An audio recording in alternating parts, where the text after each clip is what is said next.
And you got Moss, too. That was a great play, young man. Keep it up. All right, fun is done. Back to the nasty side of football. You updated us a little earlier in the show, the bad news for the 49ers. Well, moments ago we found out that the MRI made it official. Nick Bosa, torn ACL, season done. And so basically, I'm back on the same day. Nick Bosa has his season end. Saquon Barkley has his season end. And Jimmy Garoppolo also has a high ankle sprain from that game that will leave him week to week. They have not ruled him out this week. They still think there's a chance, but it sounds like it could be difficult. And if he can't play, then Nick Mullins will wind up starting for the 49ers. We mentioned Saquon Barkley. He's the other player, of course. He went down yesterday with a torn ACL for the Giants. His season is over, and these came almost 1 year to the day where he got hurt last year in Tampa and missed time. And now this one is more extensive. This one's more damaging. He will undergo surgery in the near future, and obviously will not return. It'll be up to other players to replace him. Christian McCaffrey said he has a high ankle sprain that will sideline him 4 to 6 weeks. He's hoping that he'll be back sooner. But a Panthers team that was struggling before now will have to rely on other players. Their best offensive weapon is gone. Christian McCaffrey, 4 to 6 weeks. Also unfortunate. Wishing everyone a safe game tonight. And coming up, we'll go one-on-one with Raiders breakout star Josh Jacobs. What's motivating him to top last week's 3-touchdown performance tonight? And his quarterback, Derek Carr, has had his fair share of moments on Come On Man with John Gruden. He'll be looking to avoid another appearance tonight. Look at the Raiders. They might be on Come On Man. Here they are. Derek Carr tries to toss with Josh Jacobs, but Jacobs missed it. I mean, it is hard to miss this. There's Coach Gruden saying, hey, come on, man. Come on, man. Carr under pressure, rolling and throws it in the dirt on a 4th and 5. I don't understand that one. Come on! Derek Carr goes back to throw. Josh Jacobs in the backfield. Josh is like, Derek, I want to help you, bro. John Gruden saying the same thing. Come on, man. Monday Night Countdown is presented by Subway. It's football season. And in part by Postmates. Open Postmates and use code GAMEDAY for free delivery of your favorite restaurants all night. Belichick? Really? You're right. I should get a delicious footlong from Subway. That would be better. Now you look better, too. Now get a free footlong if you'd like to, because it's footlong season. Joel Embiid is like, when you're happy, because the internet keeps using old gifts to react to his highlights. Mountain Dew presents the Joel Deserves Better gift collection. I'm so happy. So I'm going to hold on promoting it this quarter. Cool? Drop the taco. Get in the car. Does this central feel like a compromise to you? Hey, what? Handling. It's good, right? No compromise there. Nope. Watch this.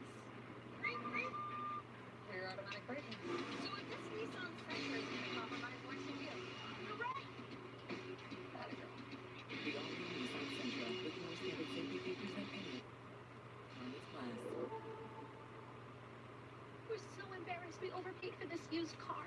We don't even want to show our faces around here. If you don't see me, you're not seeing the most accurate price. Shop at Carfax. You won't have to overpay on a used car again. Shop millions of great deals at the all-new Carfax.com. DiGiorno has 7 delicious crusts, and your family food critics will rave. Rising Crust is fresh baked deliciousness. Stuffed crust is literally mouth-watering. There's a 5-star pizza for everyone in your family to love. It's not delivery, it's DiGiorno. Don't be afraid. This Halloween will be just like last. We'll buy tons of Reese's Cups for the youngins. And eat them all ourselves. Searching for meaning in a relentless world. Always connected. But somehow growing. Trapped by illusion. We offer another path. Where the battle to belong begins. Awakened by a calling. United by the cause you fight for. No one can take away nor undo what it means to be among the few. Pride. Marines. These days, businesses are adapting into new ways of working. And innovation is at the heart of it. Verizon 5G Ultra Wideband is the fastest 5G in the world, with speeds up to 25 times today's 4G networks. Its massive capacity and ultra-low lag time is already available in parts of select cities around the country, which means businesses both large and small can innovate like never before.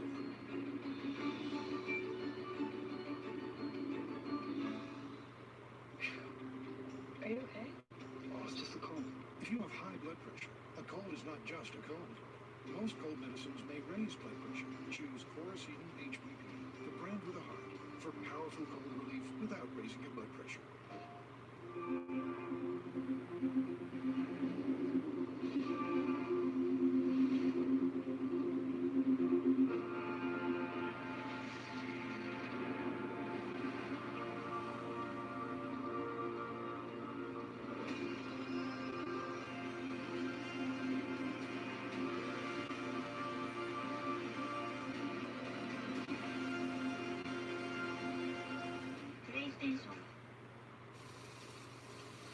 Good thing social distancing doesn't apply to sausages.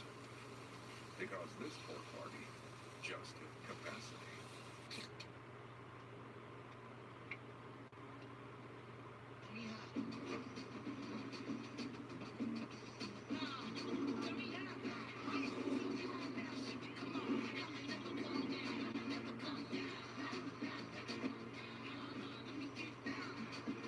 We are in it for the playoffs.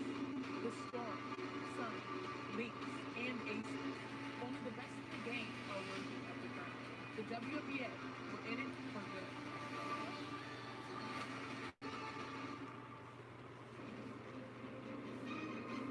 Come on, man. It's brought to you by Geico. 15 minutes could save you 15% or more on car insurance.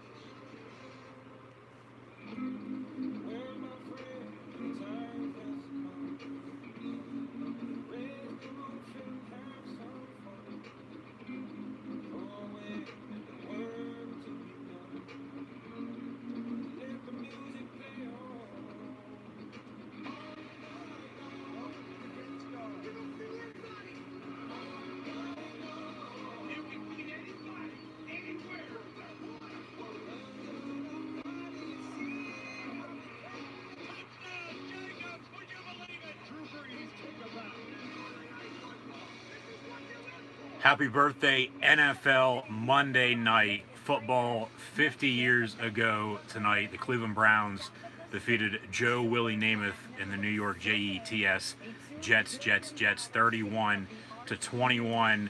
50 years later this evening, the new Las Vegas Raiders. The Raiders are always still going to be the Raiders, though. They open their new shindigs in Sin City as Drew Brees and the New Orleans Saints march on into town. Thank you for tuning in and watching my live reactions play-by-play. I'm your host, Encyclopedia of Sports, Cool Hand Luke 96. As always, be sure to like, follow, and subscribe on social media. Links in the description below. The thumbs up button. Share hashtag NFL, hashtag WWE, as well as we will also have live reactions play-by-play of the go-home WWE Monday Night Raw this evening inside the new WWE Thunderdome. That's about a month into existence now before the upcoming WWE Clash of Champions pay-per-view on Sunday. Also, chat questions and comments, super chats, super stickers, always greatly appreciated. More upcoming live streams. We'll get more into next weekend and the weeks to come throughout the evening, so stick around. Hopefully you'll enjoy. Hit the thumbs up button once more. The Raiders, no more Oakland Raiders. They are officially now, after a 2.5-year Allegiant Stadium build, homeowners in the desert in southern Nevada. Viva Las Vegas, if you will. The Las Vegas Raiders open up their new home tonight on NFL Monday Night Football to end Week 2 against Drew Brees and the New Orleans Saints. Should be a very, very interesting game. I'm going to pick the Raiders to end up winning just due to the fact In primetime games during NFL Week 2 here in 2020, the home teams have won by 5 points, also by the same final score of 35-30. So give me the silver and black to pick up a 5-point, 35-30 win over the visiting Drew Brees Saints that will be without Michael Thomas, as after last week's Week 1 win against Tom Brady and the Tampa Bay Buccaneers, he is injured with a high ankle sprain, out for a few weeks, will not play tonight. Also, the NFL has been riddled by the injury bug. We'll get into all the NFL injuries coming up at halftime as well, along with stats and scores from the first half and from around the league this past weekend. However, as mentioned, with the Raiders now no longer in Oakland, for the third time in franchise history, they are making a move. They were first the Oakland Raiders, then they moved to LA, the LA Raiders back to Oakland, now in Las Vegas. The Raiders will still always be the Raiders, though. They'll always be the silver and black, new black hole now in Vegas. No fans in attendance due to COVID-19 restrictions. But teams that have relocated since the NFL merger in 1970, teams in their home opener are 6-3 overall. So don't be shocked if the Oakland Raiders, now the Las Vegas Raiders, that we're going to have to get used to saying, pick up the win tonight on Monday Night Football, because in recent years, the Raiders are now the third team to relocate, with the Rams and Chargers also doing so to Los Angeles, opening up their new SoFi Stadium in Inglewood over the past 2 weeks as well. Thank you once again for tuning in and watching. As mentioned, WWE Monday Night Raw go home for Clash of Champions on Sunday. Last week, during the Steeler-Giant Monday Night Football game, along with WWE Monday Night Raw, we left off with Braun Strowman invading Raw Underground. Now tonight, he's going to have a match on Raw Underground against Dubba Kato, who has been wreaking havoc underground in the WWE. They also had Kevin Owens, Aleister Black inside the Thunderdome in Orlando after we left you as well last week, along with backstage Keith Lee attacking the WWE champion in Drew McIntyre. As of right now, it's Drew McIntyre defending his WWE Championship against the Viper Randy Orton on Sunday, potentially in an ambulance match. However, over the next few hours or so, that could very well change. We then had the main event with Drew McIntyre and Keith Lee, so that attack backstage led into the main event match. However, that match did not officially end as Retribution invaded. Still haven't unveiled themselves. There are some rumors still floating around on who is in Retribution, but only time will tell, as they've been dragging this out now for going on 2 months. But we had Retribution and the Hurt Business collide to close out a Monday Night Raw last week, but now tonight, I would assume Retribution's going to be on the show in some aspects. We'll have to find out and see. But as mentioned, Braun Strowman and Dubba Kato on Raw Underground. Randy Orton also on the show this evening. I believe he will speak, if I'm not mistaken. From what I saw earlier today, they might very well just have a video package hyping up the match on Sunday, or potentially an interview backstage before an attack by somebody. The championship match could very well turn into a triple threat. We'll have to find out and see. But Randy Orton will be on Monday Night Raw this evening, along with Drew McIntyre and Keith Lee in a main event Monday Night Raw rematch that got invaded by Retribution and the Hurt Business to close things out last week. Potentially Orton in that segment, that match as well, interfering one way or another. But we'll have to find out and see, as mentioned. And then also a match that was recently just announced, a triple threat tag team match where the winners will face the Street Profits on Sunday at WWE Clash of Champions for the Raw Tag Team Championships. It'll be Dominic Mysterio and Humberto Carrillo. They'll team up to take on the Monday Night Messiah, Seth Rollins and Buddy Murphy, who have sort of turned on one another in recent weeks, along with Andrade and Angel Garza. A triple threat tag team match. Those three tag teams will face off. The winner, they'll face the Street Profits then on Sunday at WWE Clash of Champions. I'll also have live reactions, play-by-play of WWE Clash next Sunday night, along with Houston Texans, Pittsburgh Steelers earlier on in the afternoon, starting at 1 p.m. Eastern Time. So a doubleheader next Sunday with Texans, Steelers. Next Sunday night, we will watch side by side with Sunday Night Football with WWE Clash of Champions. It'll be these New Orleans Saints tonight on a short week at home next Sunday night, taking on the Green Bay Packers, who are 2-0 after defeating rivals in the NFC North weeks 1 and 2 here in 2020 with wins over the Minnesota Vikings and Detroit Lions. And then also next Monday night, the Baltimore Ravens will host the Kansas City Chiefs, as we'll get to see Lamar Jackson and Patrick Mahomes face off on Monday Night Football to close out the month of September. Come on, man.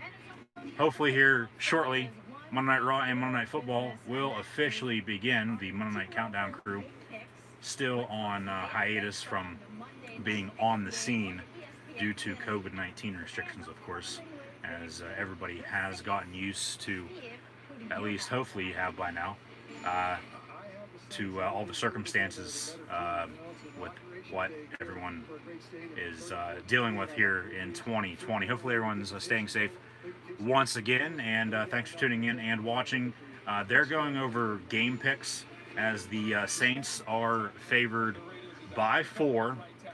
The fan pick is New Orleans. Today's question of the day on Gridiron Rings Facebook and Twitter page. You can also let me know in the comments below who's going to win tonight's Monday Night Football matchup with the Saints and the new Las Vegas Raiders as they open up Allegiant Stadium in Sin City. Be sure to vote. Let me know in the comments below. As mentioned, I'm taking the Raiders 35-30 just because with teams relocating since 1970 in their home openers, they are 6-3, and then primetime games with Thursday night and Sunday Night Football here in Week 2 for the NFL in 2020. The Browns with a 5-point 35-30 win over the Cincinnati Bengals on Thursday night, and then last night on Sunday Night Football, Russell Wilson and the Seattle Seahawks got the best of Superman Cam Newton and the New England Patriots, also by a final score of 35-30. As that game once again came down to the final play on the 1-yard line. However, the Patriots, they did what the Seahawks didn't do in Super Bowl 49, and that was run the ball at the 1-yard line. Third time wasn't a charm with the quarterback keeper up the middle for Cam Newton being stuck to the line of scrimmage last night to close things out, and the Seahawks with a 5-point win. Monday Night Football, Saints, Raiders, who dat? They enter the black hole. And a few months ago, before COVID-19, before the pandemic, the Raiders gave an official send-off to Oakland. And now this is a message from Mr. Raider himself, Tim Brown. The Oakland faithful, Raider Nation.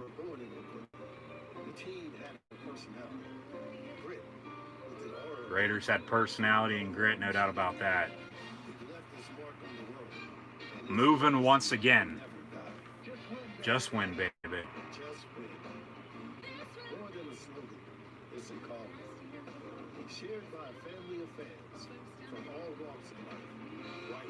Regardless of where the Raiders are playing at, home or away for that matter, they will always be the silver and black. They'll always be the Raiders. Oakland, LA, back to Oakland, maybe even back to LA a few years back. They find a home in Vegas now. A $2 billion stadium that took 2.5 years to build. 65,000 seats. That will officially be empty tonight due to restrictions as mentioned. But to cap off week 2 here in the 2020 campaign, the Raiders opening up their new stadium.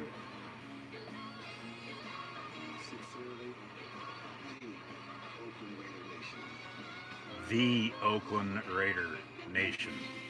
Donna, Donna. Dun, dun, dun, dun, dun. Donna, Donna. Nice shot of the Strip in Vegas as Allegiant Stadium's on the end of the Las Vegas Strip. They still got the torch. There's Chucky. John Gruden taking on Sean Payton and the Saints. Drew Brees, Derek Carr.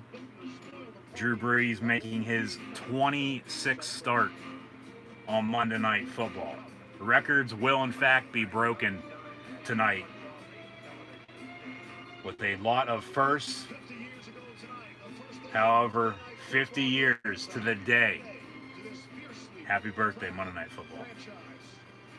It was September the 21st, 1970, Cleveland hosting the Jets, and now Steve Levy, Brian Greasy, and Louis Riddick in the booth wearing old school Howard Cosell golden jackets. And Retribution in the ring on Monday Night Raw. And now we know that's Dominic Dijak. That's Dijakovic. He's got a new look. Mia Yim. That's Dio Madden. I believe that's Mercedes Martinez, if I'm not mistaken. They're wearing, like, Bane mask, honestly. And then whoever that one other guy is, Shane Thorne, potentially. Hashtag WWE Raw inside the hashtag WWE Thunderdome. One you share on social media. Chat questions and comments, always greatly appreciated as well. Freddie and Jason mask. Yeah, Bane mask for both Dijak and Dio Madden, who a year ago was on Raw commentary and then decided to get back into the ring. And I honestly don't even know what to think right now, because this is something totally different than I think what everybody was expecting. I'm in the Hurt Business on Raw, interrupting WWE Retribution as the Raiders cashed in all their chips as well at the casinos.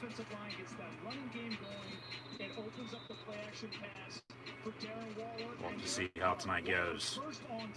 But the Raiders now in Vegas. We got Drew Brees, Alvin Kamara, no Michael Thomas, but Emmanuel Sanders will take his spot this evening. Just win, baby. It'll be Derek Carr, Josh Jacobs, and Henry Ruggs from Alabama. This is a nice ode to Monday Night Football. 50 years with all the logos, the theme song, a lot of highlights. It's good to be back.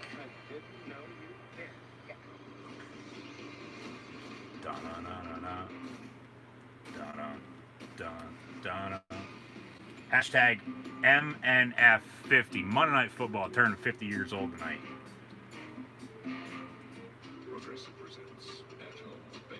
Should have made a list of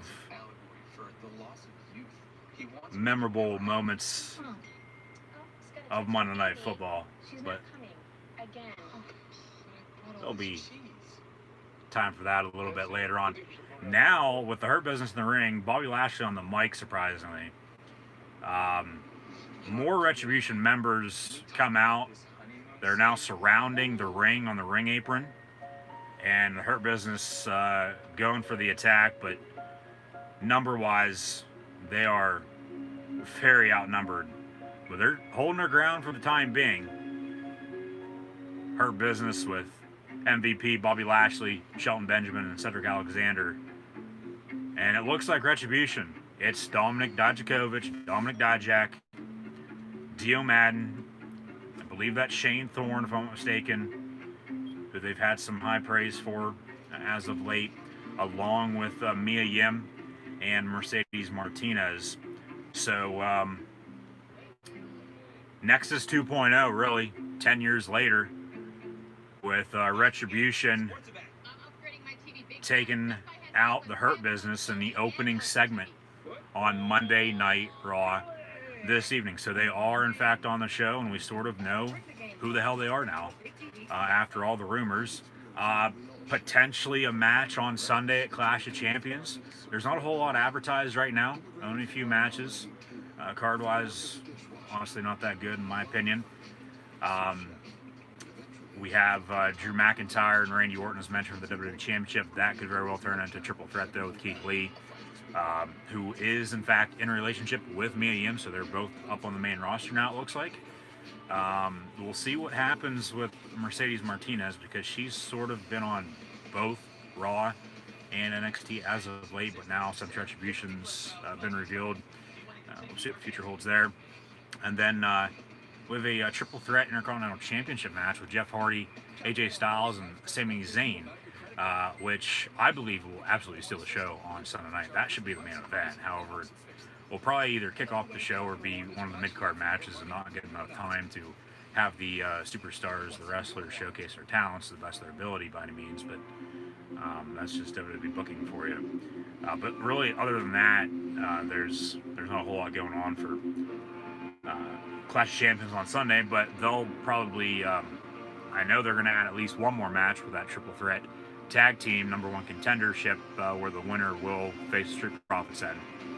That could, potentially help out. I mean, it will, but how good will it be when the time comes? But like I said, as mentioned, other than that, there's not really a whole lot going on. They'll add a few more tonight, I would think. Add a few more on Friday Night SmackDown. Keep an eye out for my Clash of Champions preview predictions as well. Those will be released on Saturday. Be sure to like, follow, and subscribe. As always, links in the description below. The thumbs up button. Monday Night Raw underway. Monday Night Football about to begin as we take a look inside the Raiders locker room. Allegiant Stadium as a whole. There's the torch with the Raider Nation flame. They got a few paintings of Las Vegas royalty with Elvis Presley in a number 20 Raider jersey, and then Marilyn Monroe in a Raider cheerleader outfit, as they show how the field is taken in and out of the stadium. If you folks remember back to, I believe it was 2006, when the Arizona Cardinals Stadium opened up in Glendale, Arizona. The field is actually grass. It's not turf. We'll get into all the injuries in MetLife Stadium and the 49ers later on. But as they're about ready to light the torch, the field in Arizona and now in Las Vegas is able to be moved underneath the stadium and out into the sun so they can actually grow the grass. So it's retractable, and which is a little surprising. You don't honestly anymore really see that. And anymore, it's, you have about 75% or so of football in both college and the NFL combined. About 75% of the stadiums with the field, they are now turning from grass to turf. You don't really see a whole lot of real grass. I mean, you do, but you don't. It's not as much as what it used to be, as mentioned, because it's turning. They're moving into the next generation. They're moving out with the old, in with the new. So we'll get some more details on the whole spiel, the whole new shindig with the Raiders in Vegas. I know their scoreboard, and for some reason on Monday Night Raw, Tom Phillips is back, which is a good thing. Byron Saxton's still there. This on Monday Night Raw commentary, but still no Samoa Joe. So Phillips was gone for 2 weeks, replaced by Michael Cole, and now Samoa Joe gone for 2 weeks, replaced last week by Dolph Ziggler and MVP, but Jerry the King Lawler back on Monday Night Raw, as they just showed a highlight, a recap of what happened. If you just are now tuning in, with the opening segment with Retribution attacking the Hurt Business. Now we're backstage with the Mysterio family, minus Dominic Mysterio. I'm sure he's getting ready for his triple threat tag team match with his new tag team partner, Humberto Carrillo. If they win, they'll face the Street Profits. If Seth Rollins and Buddy Murphy win, they'll face the Street Profits. If Andrade and Angel Garza win, they'll face the Street Profits as well this Sunday at Clash of Champions for the Raw Tag Team Championships. And speaking of the Street Profits, here they come on Monday Night Raw, making their entrance. But yeah, the Raiders' new stadium in Vegas, Allegiant Stadium, on the end of the strip. Their one scoreboard, main scoreboard, is in the south end zone. They did the whole width of the stadium compared to having a hanging scoreboard from the roof, as you see in other dome stadiums or arenas across the country. So we'll get things kick-started here with an official about 8:22 kickoff once again. So we'll get underway here very shortly. And we'll have to see if they bring back old Bo Cephas, Hank Williams Jr. for Are You Ready for Some Football, if they're going to go with what they did last week. Yeah, they're going to do the new Monday Night Football theme for the 50th anniversary. Ode to Little Richard.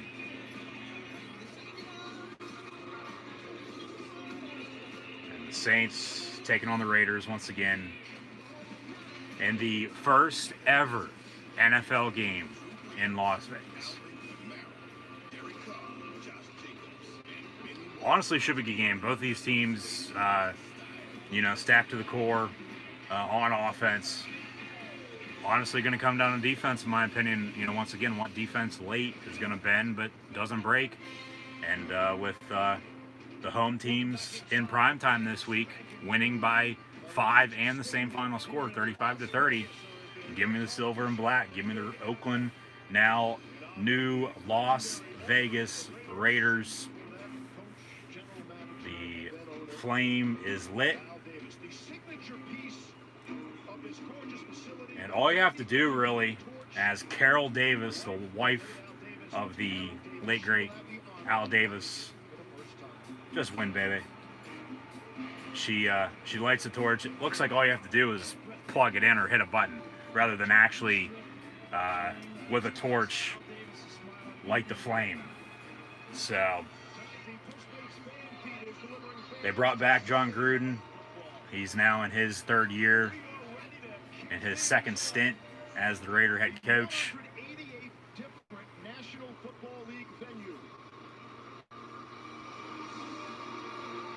They've completely reshaped what the Raiders are personnel-wise. Only 6 players from before Gruden returned are still on the active roster.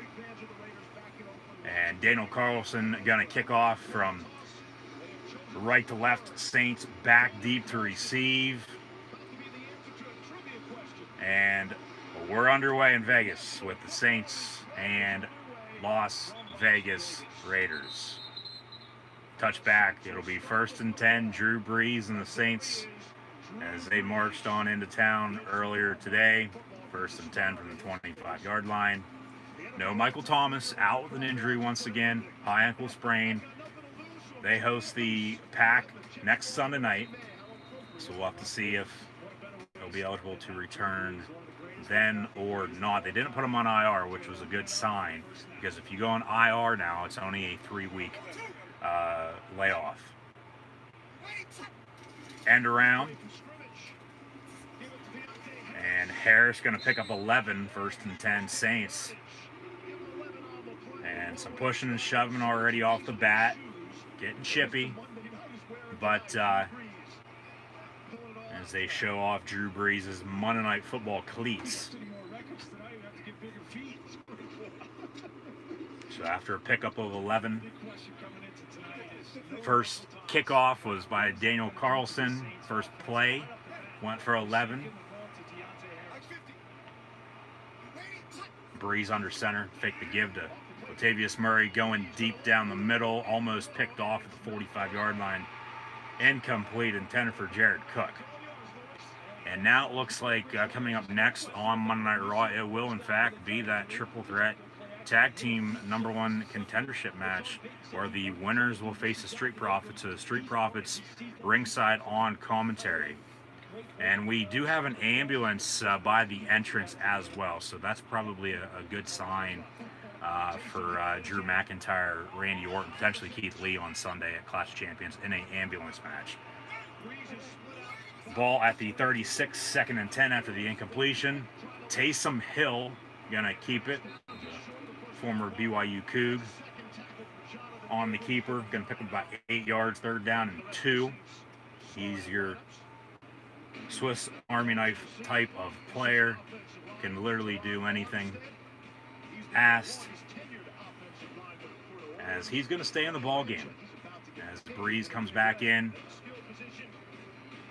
Look for Hill to get the ball a little bit more tonight than normal, just due to the fact that Michael Thomas out with an injury. Hill now going to be in motion near side. Handoff on 3rd and short, and Latavius Murray, a former Raider, gets past midfield to the 48 for a Saint first down. 13:26 to play in the opening quarter on the Saint opening drive as the Raiders kicked off. Thank you once again for tuning in and watching. Be sure to like, follow, and subscribe. Hit the thumbs up button. Share hashtag NFL on social media. Chat questions and comments. Super chats, super stickers, always greatly appreciated as well. A little movement up front. They let it go. 1st and 10. Kamara going to get the carry. Picks up about 10 right there at the 1st down marker. They're going to give them the 1st and 10 Saints as they continue to drive here early on. As they are in Raider territory now. Ball at the 37-yard line. Monday Night Raw in a commercial break. We'll get that triple threat match kick-started when we return. Breeze out of the gun, officially from the 38 is where they spotted. And pass far side, incomplete. Intended for Emmanuel Sanders, the former Steeler, Bronco, and Niner. Has gone to the Super Bowl and lost with all 3 teams. Breeze going to fake the give to Murray. Play action, looking to throw. Over the middle, it's caught at the 25. And Smith going to be brought down around the 20. However, there is a flag on the play. We'll have to see what that dirty laundry is from the Zebras. Looks like it's going to be on the Raider defense. Before the pass, holding on the Raider defense. Penalty's going to be declined, automatic 1st down. Both teams at 1-0. The Raiders went on the road last Sunday to Charlotte and beat Teddy Bridgewater. Christian McCaffrey, who is injured and out for the next 4 to 6 weeks now with an injury. They defeated the Carolina Panthers, and then the Saints beat Brady and the Bucks at home before tonight's Monday night matchup. Handoff, Alvin Kamara, stuffed the line of scrimmage, no pickup. 2nd down and 10. WWE Battlegrounds. Head to the Battleground pay-per-view. No more, so they, instead of the 2K this year, they go that route. And bell rings, match underway. We're going to have Andrade, Buddy Murphy, and Humberto Carrillo start us off. And Cash on the audible. Breeze finds Kamara for about 7 yards. It's going to be 3rd down and 3. Saints knocking on the door at the 13-yard line. Vegas has to bring some pressure, because if not, and somehow, okay, he dropped it. New Orleans is going to have to settle for a field goal now. I'm going to say somehow, some way he caught that, as he got drilled from both sides.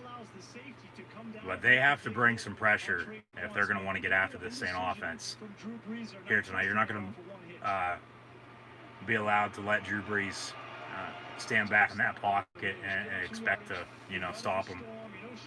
They luck out here. Here comes Will Lutz for a field goal. It's going to be officially from 31 yards out, and Will Lutz in the record books for the first official points at Allegiant Stadium, home of the new Las Vegas Raiders.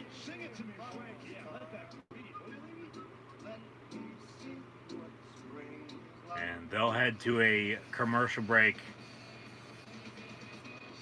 with the Saints up 3-0, and we'll get the Raiders on offense when we return here in the opening quarter. But yeah, they got to get some pressure on Breeze, because if you let them stand back there all game, they're going to get beat, plain and simple. It's not going to last. It'll get ugly early, if not. Especially when they just let them drive almost 75 yards and score. I mean, they scored a field goal. They got 3 points out of it after an incompletion on 3rd down and short. But and they're lucky they just gave up that. Really, honestly, New Orleans should have scored there, put up 6, and Lutz kick an extra point rather than a field goal. It should be 7-0. But get after Breeze. Get after Breeze. Bring some pressure. You're not going to be able to allow him to stand back there and just pick you apart and beat you.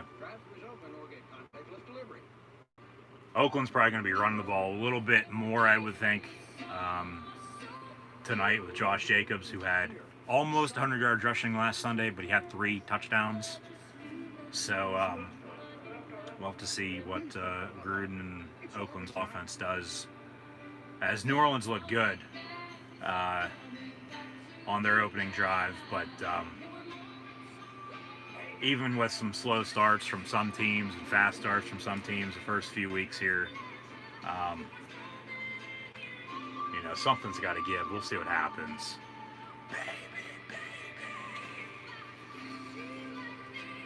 And football is, in fact, back. But it's all coming back. They just advertised a triple threat women's match, if I'm not mistaken, for Raw tonight as well, with Asuka. I believe I saw Ruby Riott in that. Maybe Shayna Baszler. We'll have to look into that. But there's an aerial shot of Allegiant Stadium. I believe the roof opens, if I'm not mistaken. But obviously closed tonight. No fans in attendance. They'll keep it closed as long as possible. And yeah, there's a mega cast going on tonight.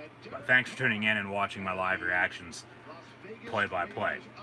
And Derek Carr making his 96th career start. That's tied most by a quarterback in Raider history, tying the late great Kenny Stabler, which is hard to believe because it doesn't seem like Carr's been in the league that long. But over the past few years, he's been an average at best quarterback, making more mistakes in key situations than good. So Jacobs going to get the carry, picks up a few yards. It'll be 2nd down. Under center.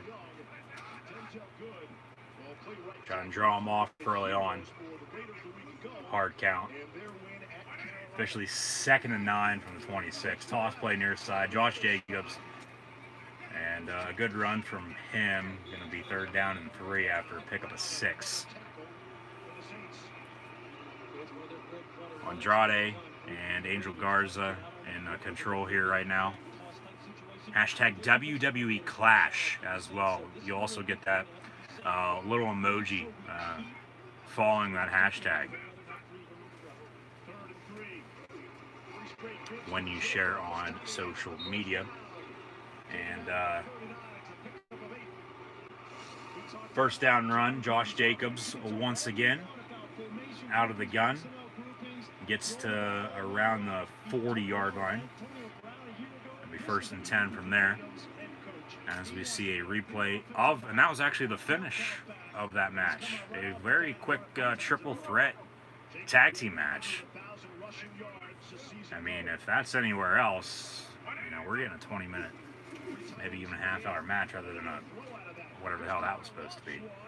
But the tag team of Andrade and Angel Garza defeat the Street Profits, and now they'll get their Raw Tag Team Championship match they were supposed to get at WrestleMania 36. That did not happen.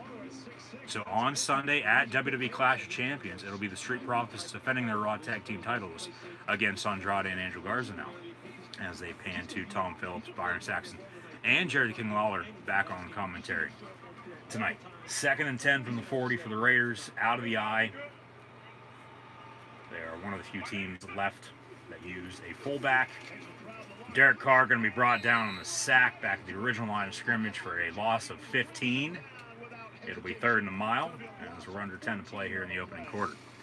A shot back to last week on Raw Underground with the Monster Among Men, Braun Strowman invading. And then Daba Kato eyeing him down for a match later on tonight. And I said a few weeks back, because with Strowman dropping the Universal title to The Fiend Bray Wyatt, and then The Fiend losing to the Big Dog, the Tribal Chief now, in Roman Reigns on his island, don't really have anything for Strowman to do. Put him on Raw Underground, give that face, and or even a heel if that's what they're going to have him be. Give Raw Underground an uplift more so than not. You know, give people a reason to watch it with somebody that they actually know compared to people that have been on it. And they've gone that route. And we saw Strowman on Raw Underground last week. And we're also going to get him later on tonight. Actually, Raw Underground up next. So Raw Underground not anymore 10 o'clock hour. It's going to be at any point during the show now, it looks like. Oakland going to go 3 and out. And, or the Raiders. Gonna have to get used to that. It's hell taking people 3+ years to say the St. Louis Rams or the LA Rams, the San Diego Chargers or the LA Chargers. Now the once before and twice before LA Raiders and Oakland Raiders are now the Las Vegas Raiders. So the Raiders, because the Raiders are the Raiders regardless of where they're playing at. The Raiders with a 3 and out after that sack by New Orleans defense. Derek Carr going down. They punt, so we head to a commercial break there as well. And the Saints will get the ball back. 1st and 10, up 3-0 on the road in Vegas against the Raiders on Monday Night Football. So once again, thank you for tuning in and watching. I'm your host, Encyclopedia Sports, Cool and Luke 96. As always, like, follow, and subscribe on social media. Links in the description below. Thumbs up button as well. Share hashtag NFL, hashtag WWE, WWE Monday Night Raw. Also currently in a commercial break. We'll get back into the swing of things there with Raw Underground coming up next, it looks like, with Braun Strowman and Daba Kato. Chat questions and comments, super chats, super stickers, always greatly appreciated as well. Get to those here in a second, but be sure to tune in next weekend as well for more live reactions, play-by-play. It'll be the Houston Texans, Pittsburgh Steelers at 1 p.m. Eastern Time next Sunday, along with WWE Clash of Champions, a match that was just announced for that pay-per-view, added actually, following that triple threat tag team match. It'll now be the Street Profits once again defending against Andrade and Angel Garza, as they're finally going to get their Raw Tag Team Championship match, a match that was supposed to take place at WrestleMania 36 but did not, of course, due to circumstances. I believe Andrade was banged up a little bit, got some surgery, and they had him off TV around that time, even after they announced the match, going back to the springtime in March and April.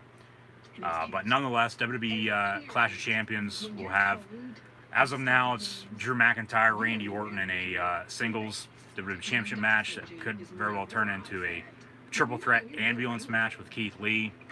We'll have to see about that.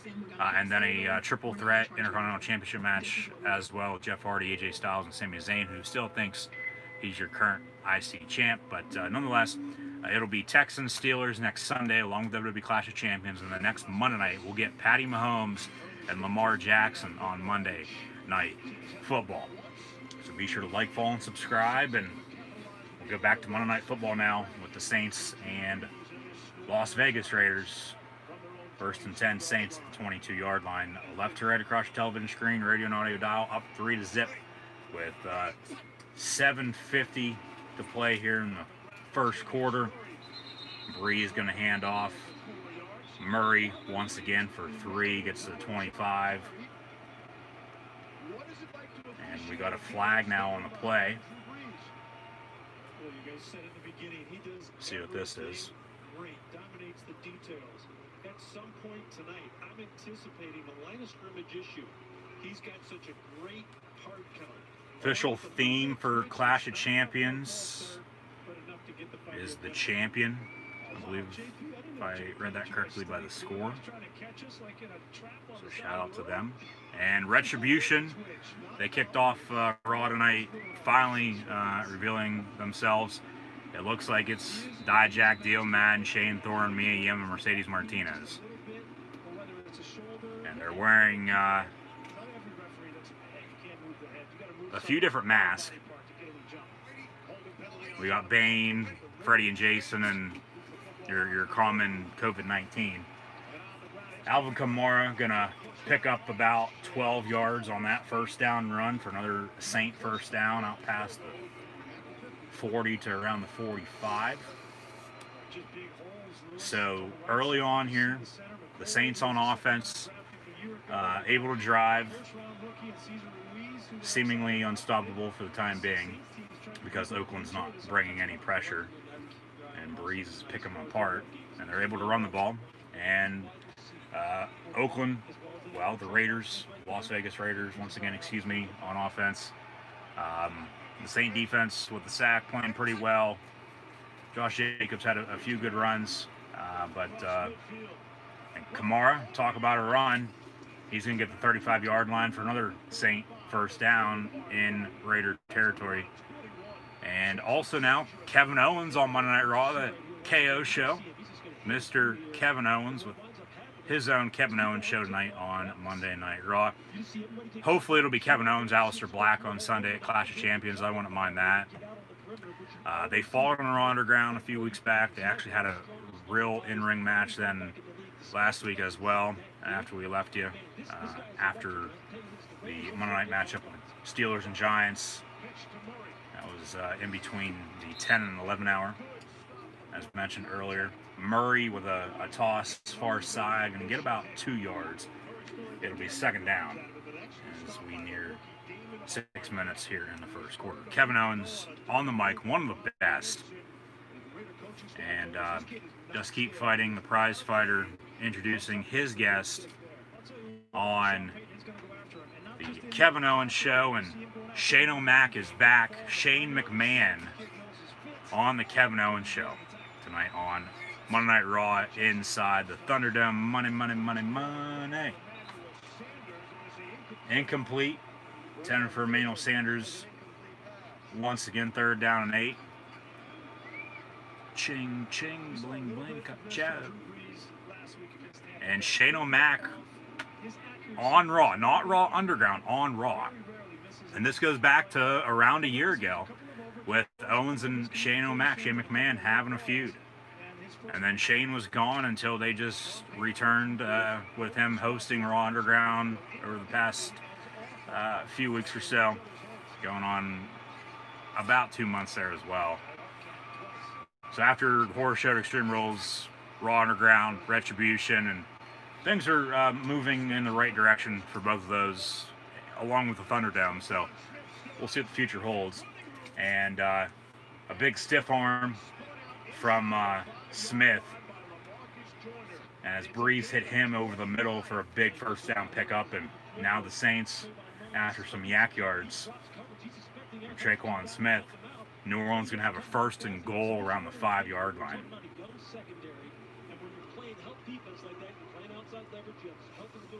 Yeah, the Raiders tonight not playing on at least these first two opening drives by New Orleans. Not playing good defense at all. So 1st and goal officially at the 4-yard line, and New Orleans knocking on the door. Kevin Owens hosting the Kevin Owens Show with his special guest tonight, Shane McMahon. We got a whistle. Play clock was winding down. Delay a game, or did they get a timeout in? Timeout. New Orleans. They'll have 2 remaining here in the final 19 minutes and change before halftime. Coming up at halftime, first half stats and scores, along with around the rest of the league as well, along with NFL injuries and a preview to NFL Week 3. So stick around and be sure to like, follow, and subscribe.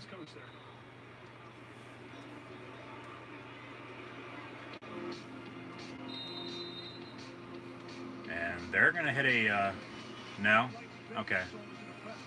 Seemed like there for a second they were going to head to another commercial break, but this was a quick 30-second timeout. And now 1st and goal from the 4, New Orleans. Alvin Kamara gets the carry, and he's going to be pushed out around the 1-yard line as a Raider defender not moving on the sideline now, down and out as he got hit. He's actually breathing. Okay, that's a good sign. He got hit and ran into the, yeah, very scary. His arm has not moved whatsoever. He went for the tackle. We'll have to see if we get a replay of this or not. Raw Underground, Dabakato, just going to town on whoever the hell those jobbers are. But they're going to hit a commercial break. And we'll come back. Hopefully, whoever that is that's down and out injured on the Raider defense is going to be all right. Very scary. It was a handoff to... and why the hell is Raw Underground now inside the Thunderdome? Dabakato on Monday Night Raw in the Thunderdome on the Kevin Owens Show as Shane McMahon looks to be his manager, as he's wearing some type of whatever culture that he practices. And it looks like Kevin Owens got a few new tattoos as well. He's going for those double sleeves. And he added another piece to his left forearm, it looks like.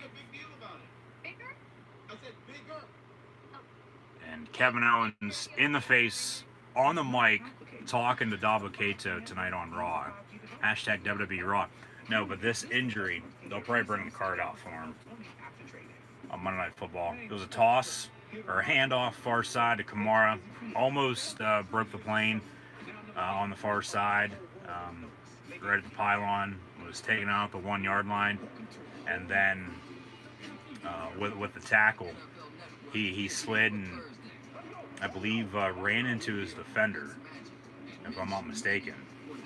And now here comes Braun Strowman on Monday Night Raw.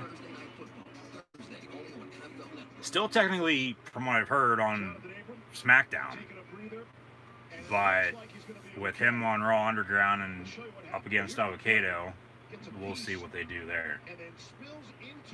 Yeah, but he made the tackle, and there's an official there, too, who was going to be there just in case Kamara broke the plane and it was a touchdown. But on the tackle, he slid and fell in, and then he got up okay and ran off, which is a good sign. And he's getting something to drink. That's Jonathan Abram, former Mississippi State Bulldog, drafted in the 1st round a year ago. One of the key members of the Raider defense. 2nd and goal now, though, for the Saints from the 1-yard line. Out of the eye, breeze under center, handoff to the fullback with Jared Cook in motion. And that fullback is, in fact, Taysom Hill, one of the backup quarterbacks, your Swiss Army knife with the Saints. He's not going to get it. 3rd down and goal, but Abram had fell into, as Alistair Black now on Raw with his eye patch, as, okay, we had the Kevin Owens show with Kevin Owens. Then Shane McMahon came out. Dalbacato, Strowman face-to-face with him after Owens was saying stuff. And then Alistair Black with the attack, standing tall over Owens, dragging him into the ring post as they're ringside. And they pan once again to the announce table with Saxon, Phillips, and King from left to right, respectively. Another Raider injury. 3rd and goal from the 1, but he slid into the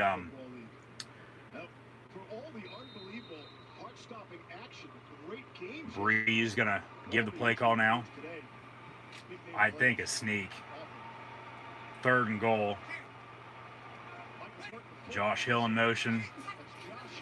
Handoff Alvin Kamara. He's going to get in. Touchdown New Orleans. 9-0 now pending the extra point. And Alvin Kamara now with the first ever touchdown in Allegiant Stadium history in Las Vegas. So the Saints with the first ever 9, potentially 10 points. And down the road, eventually, yeah. Hey, on Jeopardy, who did this in 2020 on the 50th anniversary of Monday Night Football and the Las Vegas opener for the Raiders against the Saints. And now Will Lutz with the extra point, 10-0. 10-0. Saints lead the Raiders on the road with 3:51 to play now. And the opening quarter, flag comes in late as well. Drew McIntyre interview with Chucky Caruso. She has another nickname now as well, but as mentioned last week, honestly can't remember what the hell that is. But if anybody does know, let me know in the comments below.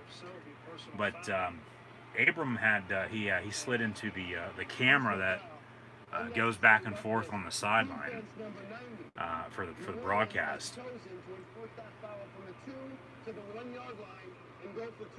Okay, so a personal foul from the Raider defense.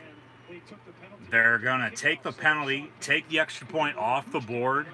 It'll be half the distance from the 2. New Orleans now going to go for 2 points from the 1 to make it, rather than a 10-0 game with the touchdown and extra point up and good, 9-0 still. Going to go for 2 now to make it an 11-0 ball game with 3:51 to play in the first. Breeze toss to Kamara, and he's going to get in. He breezes his way to the end zone. And we got another flag now. And if this is a hold, they'll back him up and kick the extra point. But so far, it's 11-0 now. We'll see what this is. And we actually have a female official tonight for Monday Night Football in Vegas. It's good. Yeah, Sean Payton with his arms up in the air. Good. 2 point. Should be 11-0. Wonder if they got her signed up to be an NFL official earlier on this offseason or at any point in the past, or if they found her, somewhere in Vegas earlier this afternoon and had to fill a void on the zebra staff. This is going to be against New Orleans. And the field goal, then the touchdown, extra point was good. Take the extra point off because of a Raider penalty. Go for 2, get it. Now we got a penalty on New Orleans with an illegal formation. And now they're going to have to kick the extra point again, it looks like.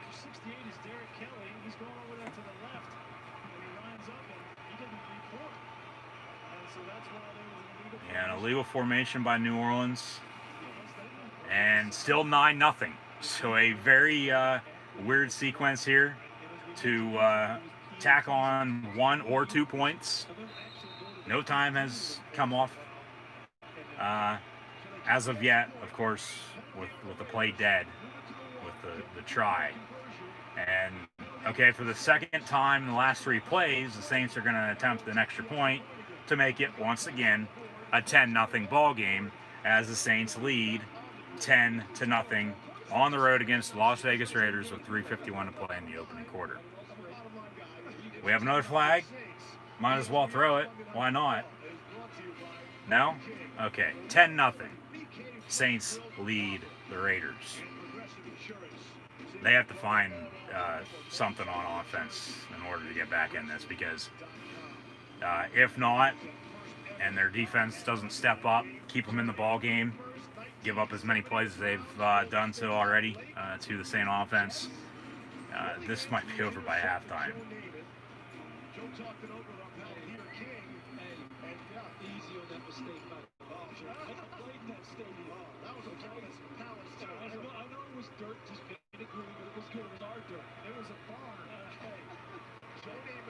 Saints going to kick off as they show a flashback highlight to Jets-Browns on this very night 50 years ago today.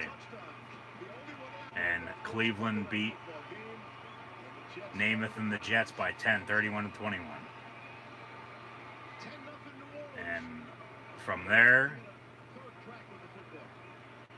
until now, we've had numerous Monday night games. And now tonight we got a 10-0 lead by New Orleans. Retribution now backstage attacking the Hurt Business once again. So I'm thinking Clash of Champions is going to be Retribution, Hurt Business in a 4-on-4, 5-on-5 type of match.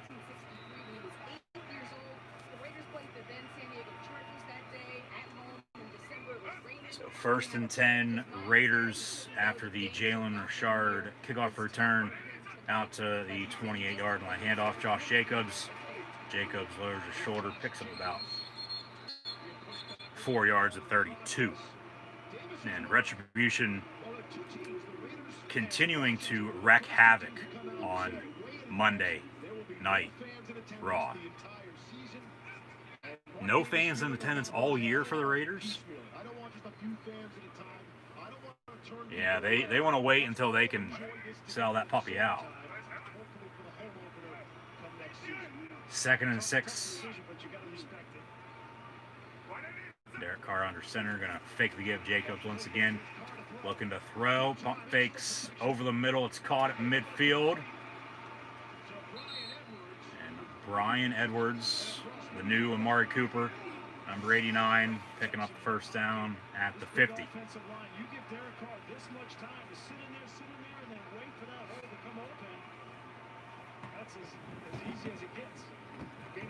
And now Keith Lee on Monday Night Raw. Limitless Keith Lee, a former NXT and NXT North American champ, taking on Drew McIntyre tonight on Raw. And then we'll have to see if it turns into a triple threat on Sunday for the WWE title, with Keith Lee being added with McIntyre and Randy Orton. But Derek Carr out of the pistol from the 46, going for the deep ball down the near sideline. It falls incomplete, overthrew his receiver by a few yards. Waller in motion.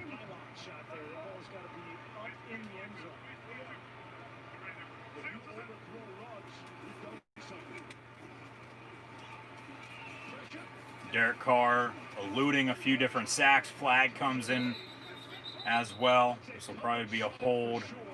Derek Carr goes down on the sack. And we'll see what this penalty is. Holding on the Raider offense. Penalty's going to be declined. They're going to take the sack, 3rd down and long. Here comes McIntyre as they pan to the ambulance that's in the Thunderdome.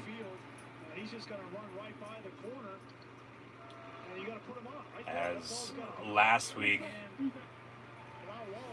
McIntyre challenged Orton to an ambulance match on Sunday at Clash of Champions, but no response as of yet. Keith Lee in the ring, just giving a nice slow clap to McIntyre as he makes his entrance. New Orleans with their third sack in the first quarter on Derek Carr and the Raider offense. Another 3 and out by Vegas, and the Raiders are once again going to have to punt. And if their defense doesn't step up on this upcoming drive, I'm not going to say this ball game's over, but this ball game is probably going to be over with.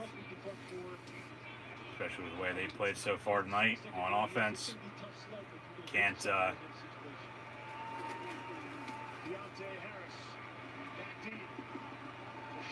stop the Saints on defense. Something eventually you would think would go right, but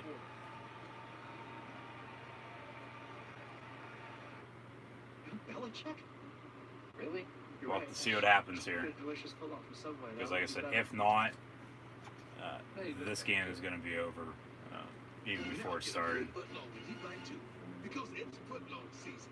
I mean, you would think the Raiders would, especially the way they played last week. Now, I get Carolina's 0-2 now, losing to Tampa on the road yesterday, but Tampa lost to the Saints, and the Raiders beat the Panthers. So, I mean, I get that was then, this is now, and you know, it's a totally different game, but still, if they can't get anything going on offense, they can't stop the Saints on defense, it's going to be a long night. They just need to go back to the drawing board, block up front, run the football. I mean, Carr's hit a few passes. He overthrew the one there. They took the deep shot. I mean, if they would have connected on that, they'd have a 1st and goal, and they probably would have scored by now, and it'd be 10-7. But offensive line has to do a better job. I mean, 3 sacks in the first quarter. I mean, some teams don't even get 3 sacks in the whole game. So 3 sacks in the first quarter, a concern as of now, at least. I mean, if their defense can step up and, you know, hold and, you know, keep them in the ball game until their offense, you know, gets something going, you know, potentially tie it up later on, okay, but until then, they just need to run the football. Have Carr, get him some protection, for God's sakes. Have him be able to stand back there and, you know, not feel like he's going to go down on every play, because so far he basically has gone down on every play, being hit a few different times and sacked 3 as well. So, and I mean, their defense has to bring more pressure on Breeze, because if they're just going to stay back and, you know, play zone, you know, man up and get after them. But if they're going to stay back and, you know, do what they're doing, have Breeze pick you apart, and you can't stop the run with Kamara or a former Raider and Latavius Murray, for God's sakes, like, the end is going to be very, very near here before too long. So 1st and 10 from the 20. Breeze going to hand off Kamara once again.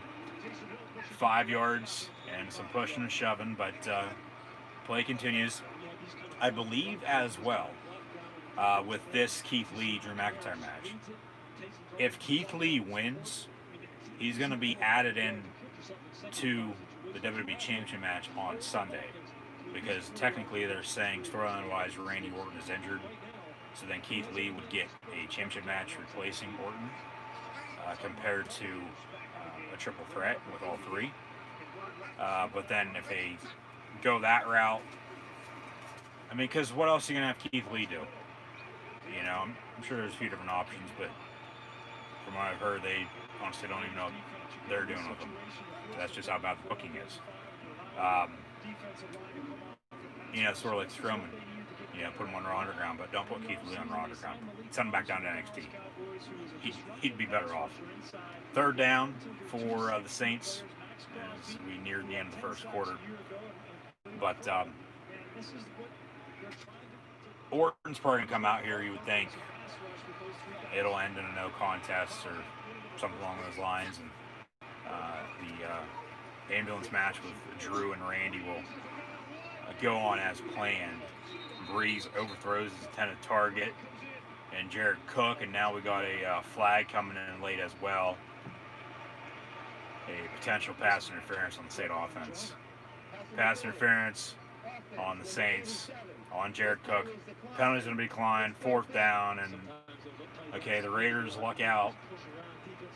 New Orleans going to punt, and Vegas going to get the ball back. So if they can capitalize on this and get back in it, as we'll enter the second quarter, everything might be all right.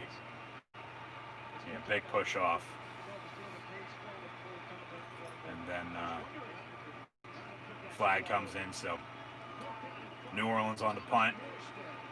We saw Morstead punt a few times last Sunday against Tampa. First time tonight against Vegas.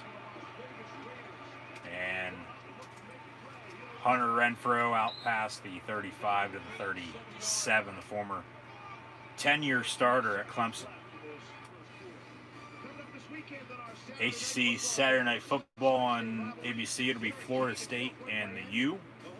Is the U back? I'm not saying necessarily so as of yet, but if they continue to play we did last weekend, maybe. But until they beat Clemson, I don't see that happening by any means. Mike Norvell, he'll coach virtually as he has COVID, but it'll be Florida State and the U as that rivalry will enter 2020. Screen near side, Josh Jacobs, he gets 9.5. He'll be just shy of the first down marker. And that'll do it for the first quarter as well. So the Vegas Raiders, once again, going to have to get used to saying that, the Las Vegas Raiders will have a 2nd and short, down 10-0 against the Saints to begin quarter number 2 on Monday Night Football this evening. Once again, thanks for tuning in and watching. Like, follow, and subscribe. Thumbs up button, share, chat questions and comments, super chats, super stickers, always greatly appreciated. I'm trying not to step on any cracks. But currently, it's Drew McIntyre, Randy Orton for Sunday at Clash of Champions for the WWE title in an ambulance match. Right now, it's Drew McIntyre, Keith Lee. If Keith Lee wins, as far as I know, he'll take Orton's spot. They'll keep Orton off TV then for the time being. But it still could turn into a triple threat. So we'll see what happens here. I'm thinking Orton's going to come out. It'll end in a weird way. No clear-cut winner, of course, as usual. McIntyre, Orton will continue for the title, and then they'll have to figure something out for Keith Lee. We'll have to see what happens. I mean, an interesting Monday Night Raw, to say the least, so far. I mean, Retribution, Raw Underground, the attacks backstage, we've had a few interviews, Kevin Owens show, we had Strowman, Dolce with Shane McMahon on that, Aleister Black attacking, now this, Keith Lee with a powerbomb ready to fly on Drew McIntyre. And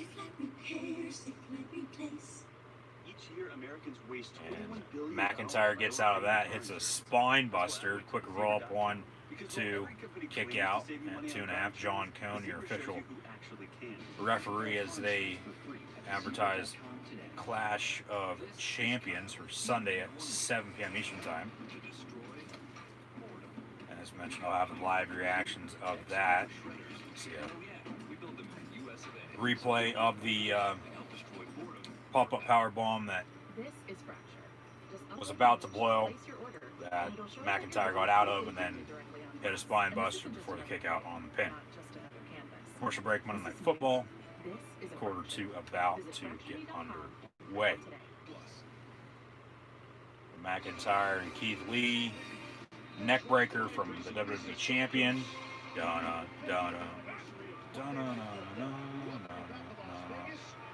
It'll be 2nd and 1 from 46, handoff Josh Jacobs, no gain on the play.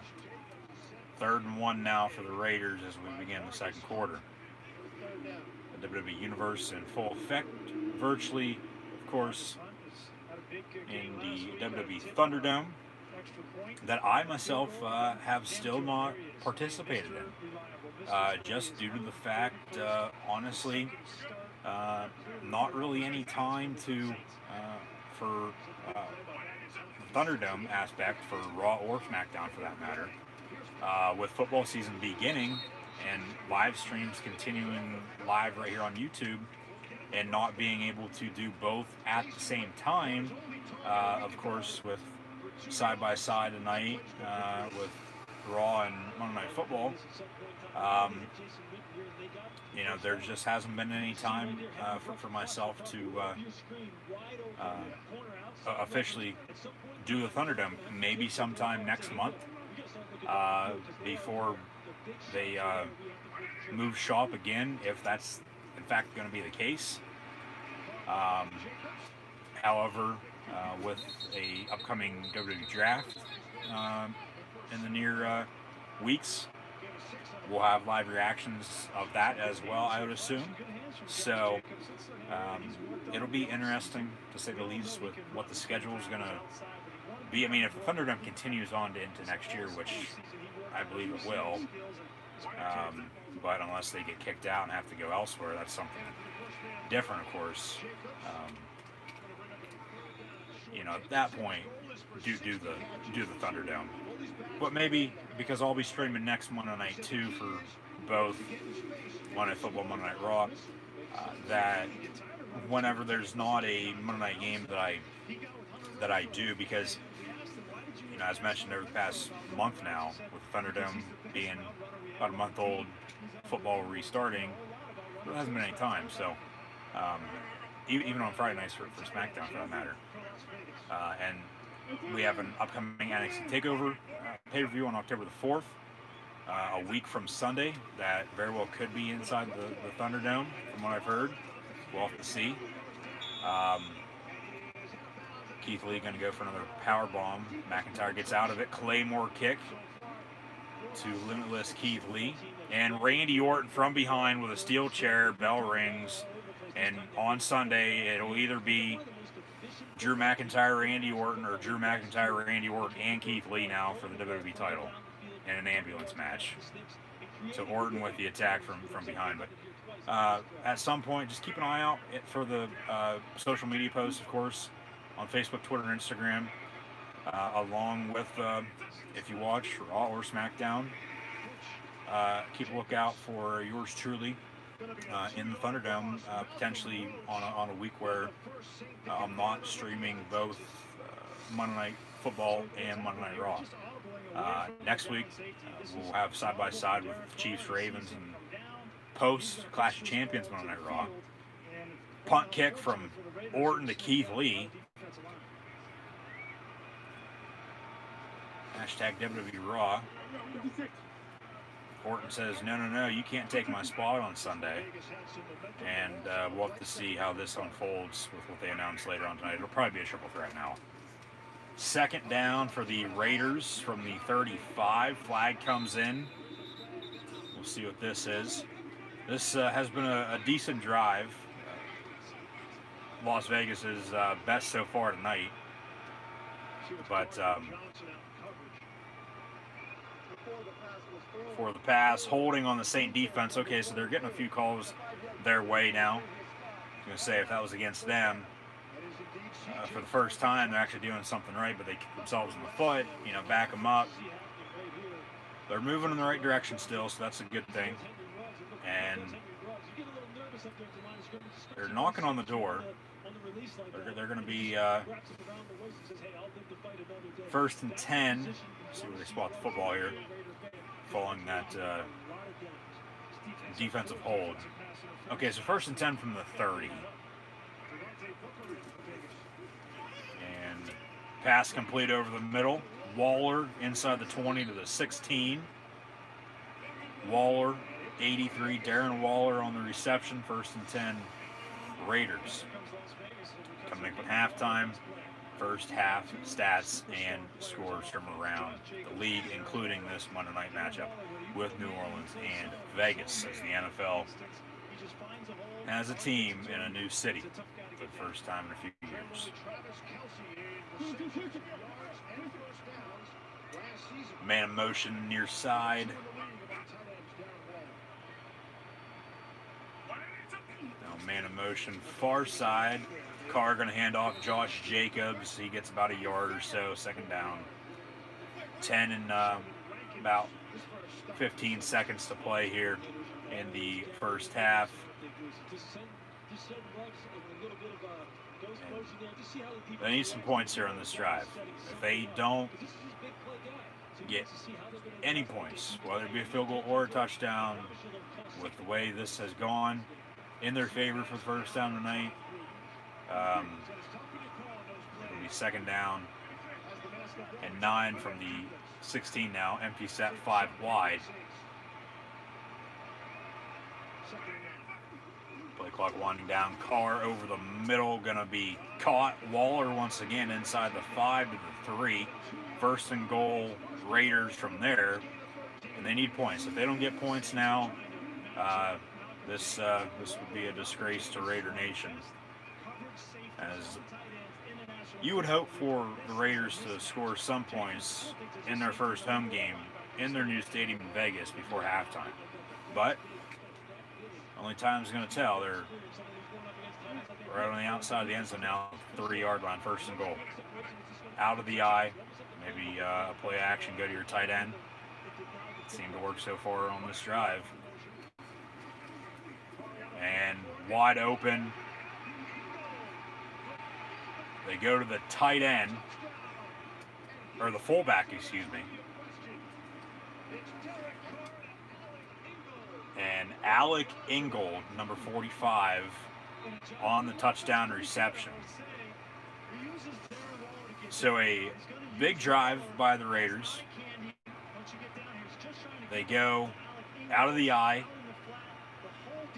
fake the give to Jacobs. They had a tight end in motion near side. That's who I thought he went to. But then the fullback into the flat in the middle of the defender and his teammate on the far sideline, or near sideline, wide open. Carr hits him for 3 yards and a touchdown. As the Raiders are on the board, only down 3 now, 10-7, with 8:55 to play in the first half. So they're right back in this. We got ourselves a ball game. It's not going to be a blowout by any means as of yet, but if they can play and get better on offense, just what they did on that last drive, and play better defense, hold New Orleans to, not as many big plays as what they've done so far tonight, they'll be fine. Because it's still a 60-minute ball game, still got a long ways to go, so we'll see what happens. But they went to the tight end a lot on that drive, and it seemed to work out. And they were able to be balanced, going back and forth with Josh Jacobs and even Devontae Booker, former Bronco, at running back, running the football, and then open up and play action, go to your tight end over the middle. And then they go to the fullback in the passing game for the touchdown to wrap it up for 6, and then the extra point up and good. So Raiders now only trail by 3, 10-7, with 8:55 to play in the second quarter here in the first half. As mentioned, coming up at halftime, first half stats and scores, so stay tuned for those. Some highlights from moments ago on Raw with the Drew McIntyre-Keith Lee match, and then Randy Orton attacking with a steel chair from behind. Orton in the ring, so the Viper gearing up for the Gold Rush Clash of Champions pay-per-view on Sunday, as they're calling it. And it'll either be McIntyre, Orton, and singles for the title in an ambulance match, or a triple threat now with McIntyre, Orton, and Keith Lee for the title in an ambulance match. Only time's going to tell. Those are the two possible scenarios. And they're both actually good, to be honest with you. The Universal Championship side of things, they just hyped up this Friday on SmackDown with the big dog Roman Reigns, your new tribal chief on his island, as your Universal champ, with Paul Heyman as his special advisor. That before he defends on Sunday against one half the Uso brothers, Blood versus Blood, that they'll both be on SmackDown Friday night inside the Thunderdome, so I'll have to keep an eye on that. Orton looking to the ambulance, talking to the ambulance actually. Now going to exit the ring, and we haven't had an ambulance match in forever in the WWE and pro wrestling as a whole. New Orleans Saints on the kickoff return. Get out to the 24-yard line. It'll be 1st and 10 from there. So now Orton over to the ambulance. Honestly, I think the last ambulance, or they had like Miracle on 34th Street Fights a few years back. It was Dean Ambrose at that point in time, John Moxley, and AEW as your world champion there against Bray Wyatt before The Fiend. From what I can recall, I believe they had an ambulance or a street fight match of some sorts on a Raw or a pay-per-view at one time, like 4 or 5 years ago. But since then, we haven't had any. Breeze screen near side complete. Alvin Kamara, he's going to get a good block, pick the first down, gets 15 yards. First down, New Orleans.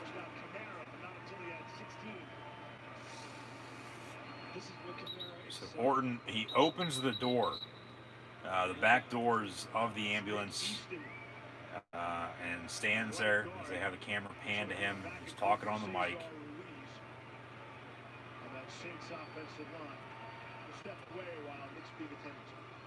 And if he's going to be facing McIntyre on Sunday, I would think now he'll end up winning rather than SummerSlam when we all thought he would. And then McIntyre, like I've said, the loser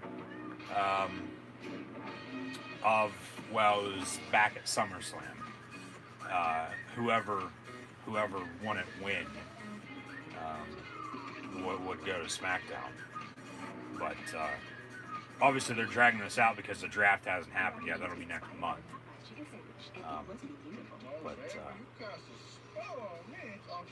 We'll have some shakeups.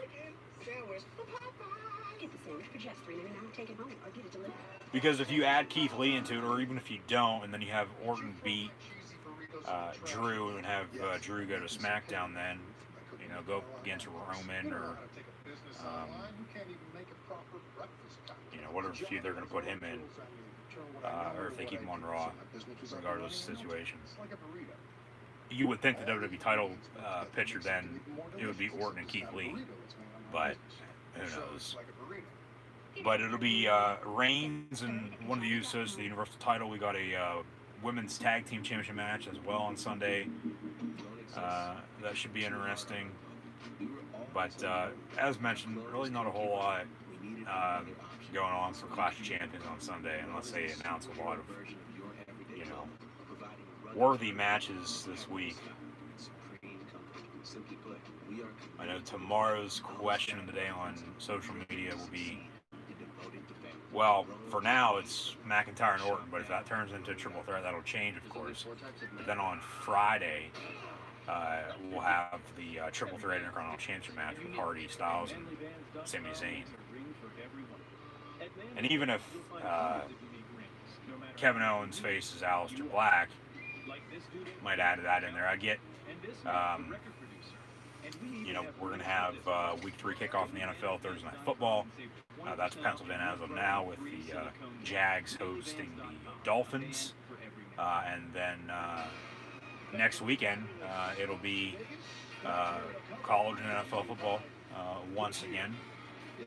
I have to check on Wednesdays, but from now until then, of course, as we get Sarah Schreiber now backstage with an interview in that makeshift ring that they have in Orlando at the Amway Center for the Thunderdome. Asuka going to get interviewed. Seems like they dropped the H in her name as well. It's no longer Sarah with an H, it's Sarah, S-A-R-A, Schreiber, as your WWE interviewer. And who is that? Zelina Vega?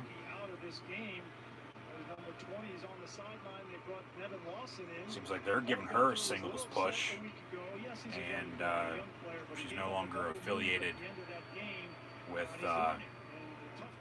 Andrade or Angel Garza. Billy Kay also in the mix.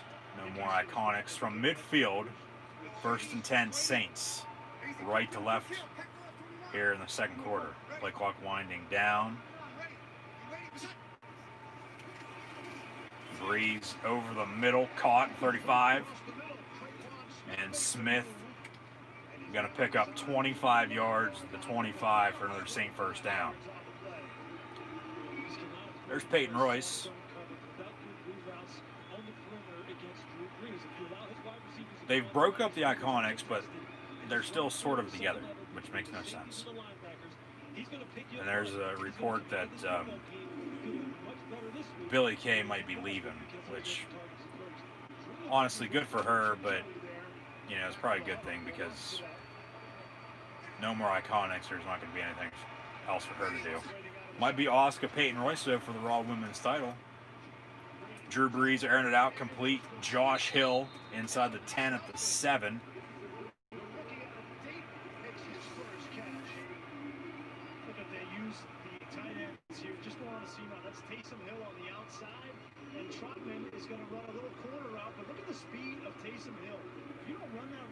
Good play call by Sean Payton. Here comes Zelina Vega on Monday Night Raw. Drew Brees out of the gun, looking to throw. He gets hit as he throws it, incomplete. Might have a late hit. No flag.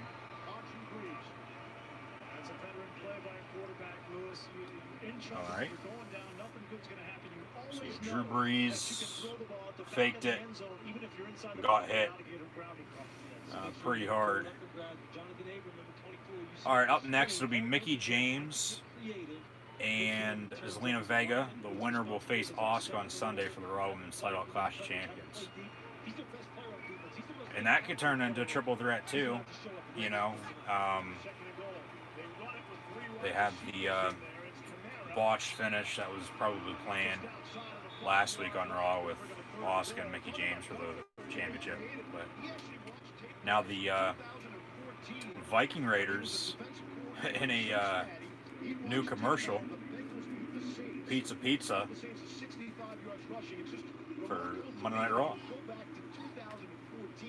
3rd down for the Saints. They have 2 timeouts left, 5:38 to play in the first half, up 3, 10-7 on the road against the Raiders.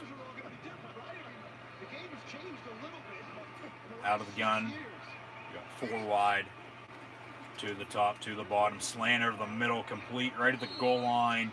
Touchdown Saints. That'll be Jared Cook for 6. And the Saints extend their lead to 9 now, pending whether they kick the extra point, get it. We have a defensive penalty like last time. They decide to go for 2. Penalty of their own.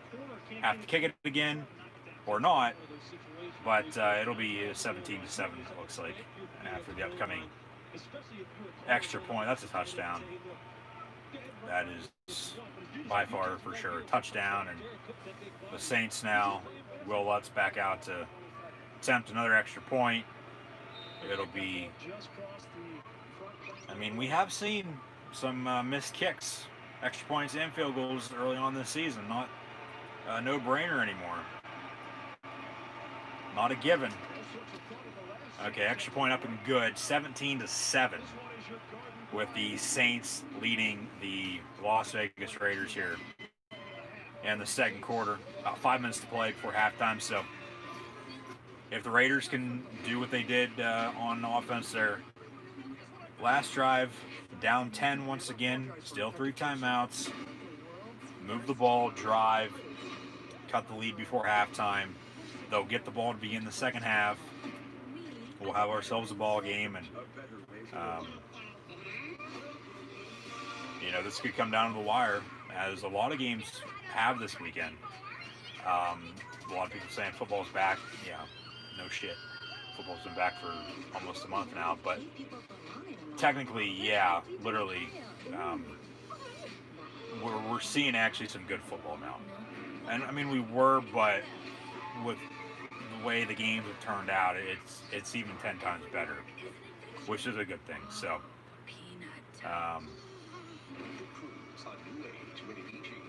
see what Oakland or the Vegas Raiders do once again. Getting used to that, but I would think Kushida winning the gauntlet on Wednesday night on NXT to face Finn Balor at TakeOver for the NXT Championship, and then a number one contender battle royal for the women. That the Raiders will drive unless they can't block or penalties don't go their way, and we have more sacks, or we haven't had a turnover yet. Maybe a turnover, that they'll be able to put more points on the board here before halftime to cut the lead and then get the ball back before or at the beginning of the second half. So, I mean, a decent game, here early on. I mean, if the Raiders, I mean, I get you're going to have a few drives that don't do anything, but especially blocking up front, you got to be able to block to run, you got to be able to block to throw. It all starts up front, offense, defense, line. You don't have that, you're not going to win. So if they can just do that and just do what they've done, other than taking sacks and not moving the football, they'll be fine. Listen, go a little bit deeper next time, and let's find out why Stephen Ross didn't want it. You wanted the team, I gave you the team, okay? Saints about to kick off. 17-7 Saints. Raiders will get the football. Another touchback, 1st and 10 from 25. And okay, rather than at Clash of Champions, we're going to have a Retribution Hurt Business match tonight on Raw. That'll be the main event now, it looks like. However, right now, next, it'll be Zelina Vega and Mickie James, the Monday Night MILF herself, winner to face Asuka on Sunday for the Raw Women's Championship. 1st and 10, Raiders from the 25.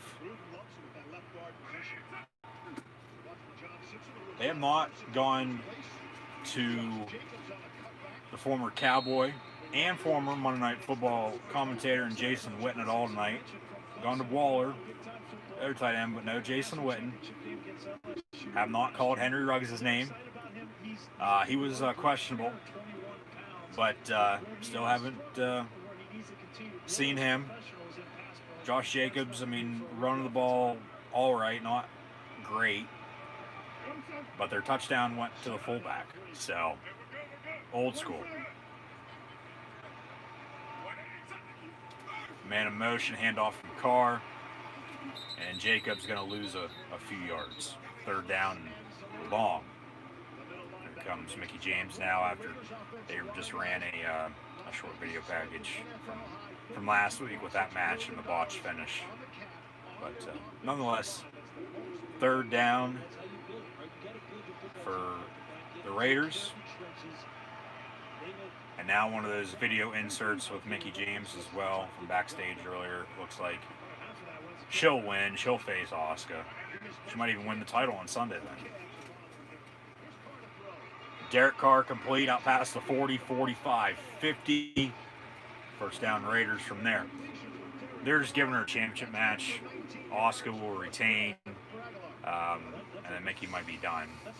And then Asuka would, of course, have to find a new challenger then after that. Because honestly, these matches on Sunday, other than, well, the ones that are announced as of now for Clash of Champions, they're no-brainers.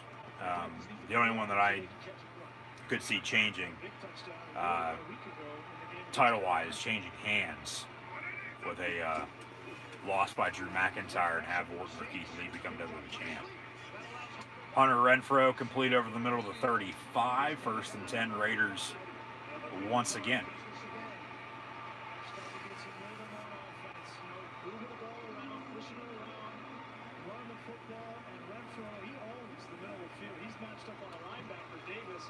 Davis has no chance of defending that route. First grab for Hunter Renfro, speaking of Clemson, a cult hero down in those parts.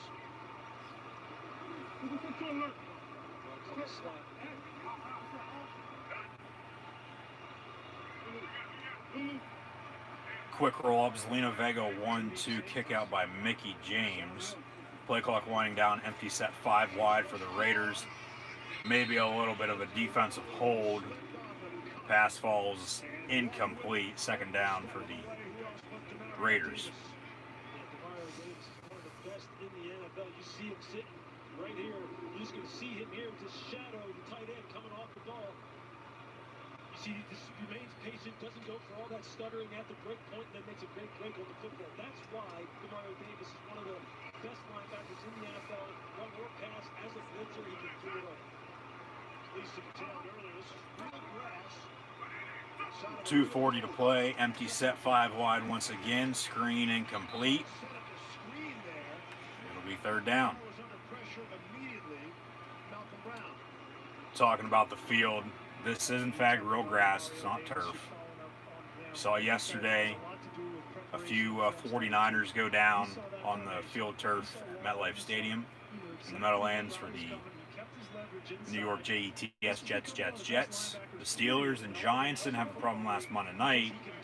The Niners even had a few injuries at home last Sunday in their Cardinal loss. Cardinals 2-0, along with the Rams in the NFC West. San Fran 1-1, Seattle 2-0. So that, along with the NFC South, depending on how the Falcons and Panthers finish out, it's still early on. Could be the best divisions in football, especially in the NFC. But we'll get more into all the stats and scores and injuries around the league coming up here at halftime, so stay tuned. But once again, a lot going on. 2-minute warning nearing.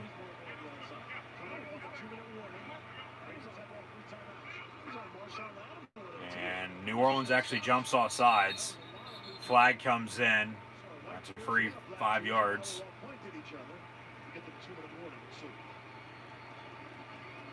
Mickie James going up top.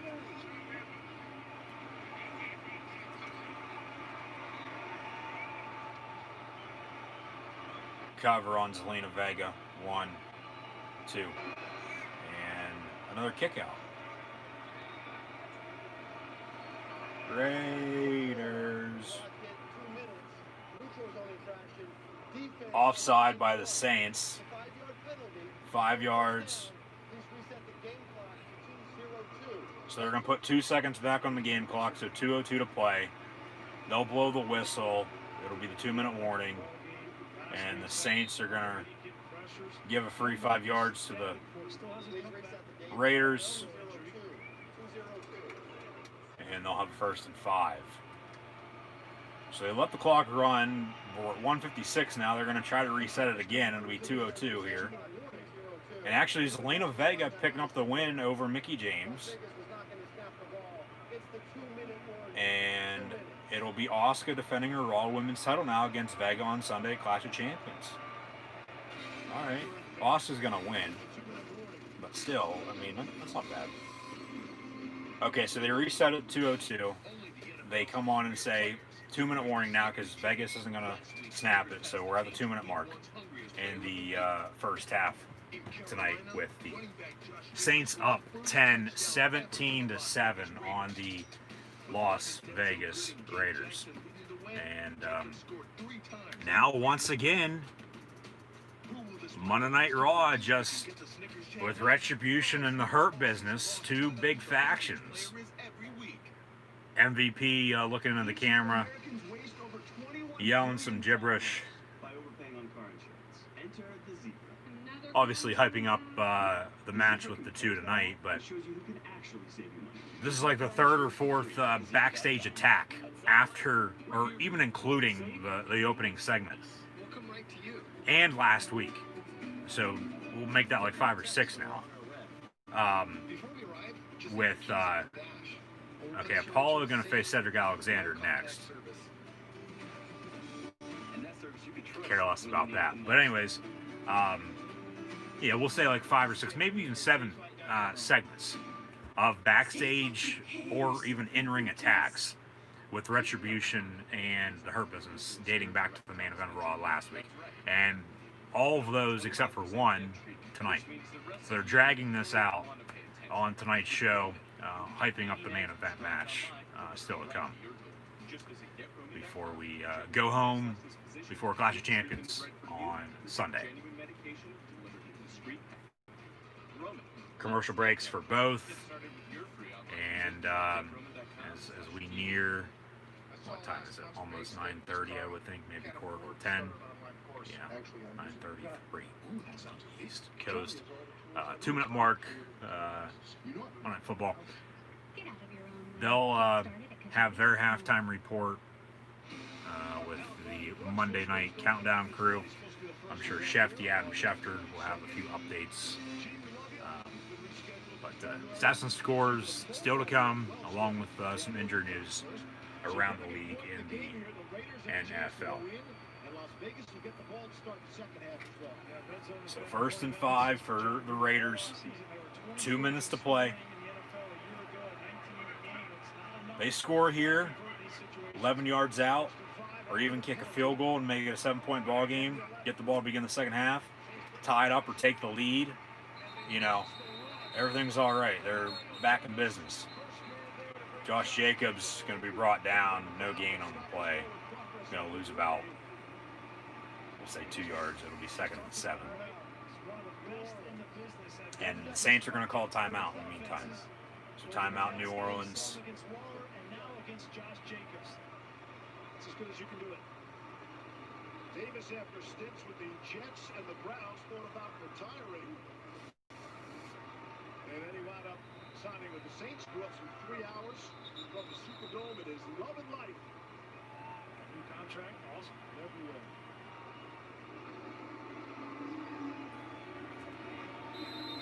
Negative play on first down if you're the Raiders, and now you got to think that you got to throw the football in this situation, and if they won't do that, they look for Waller.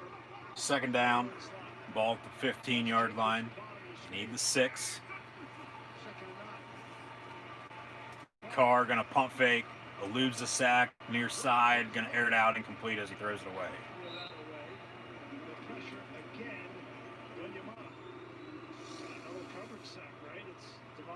Again on Waller, and right now John Gruden has got to get deeper in the playbook. He's got to threaten this team downfield. Carr didn't have anybody open. You would have thought maybe one of the backs would have stayed back for a screen, but just some good defensive play by New Orleans tonight.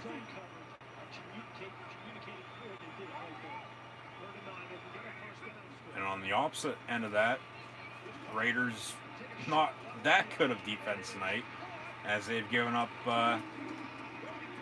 17 points, but now the Saints just gave up another touchdown. Derek Carr with his 2nd passing touchdown of the evening. That goes to the former ECU Pirate and Buffalo Bill, number 12, Zay Jones.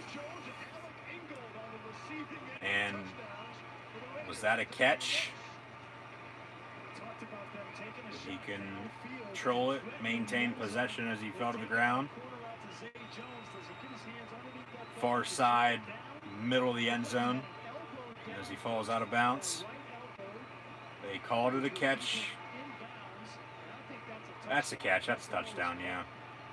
They called it a catch. They called it a touchdown on the field. All scoring plays reviewed. They have to find unspeakable video evidence to overturn, so that'll stand. It'll be 17-13, and then the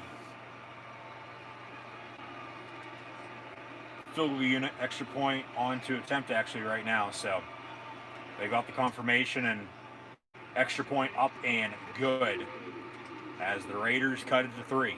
It's 17-14 on Monday Night Football as the Saints lead with 1:44 to play here in the first half. They're going to get the ball back, have 1:44 to go, and 1 timeout. I would think Drew Brees is going to be able to lead them downfield, get them at least in field goal range for Will Lutz, who has a leg, can kick 50-plus if needed, if they don't get any closer, of course.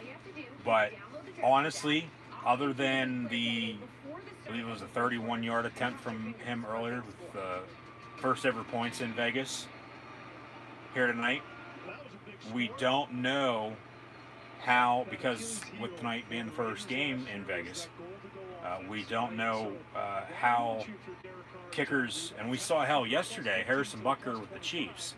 He kicked 2 field goals in regulation, 1 from 30, 2 sent it overtime, had 1 from 58 earlier, and then in overtime, after the Chargers went 3 and out, punted, Mahomes was good, but then we had a false start. Anyways, the Chargers still had 53, was good, out though. So he kicked 3 50-plus yard field goals and 3 on the day from 58.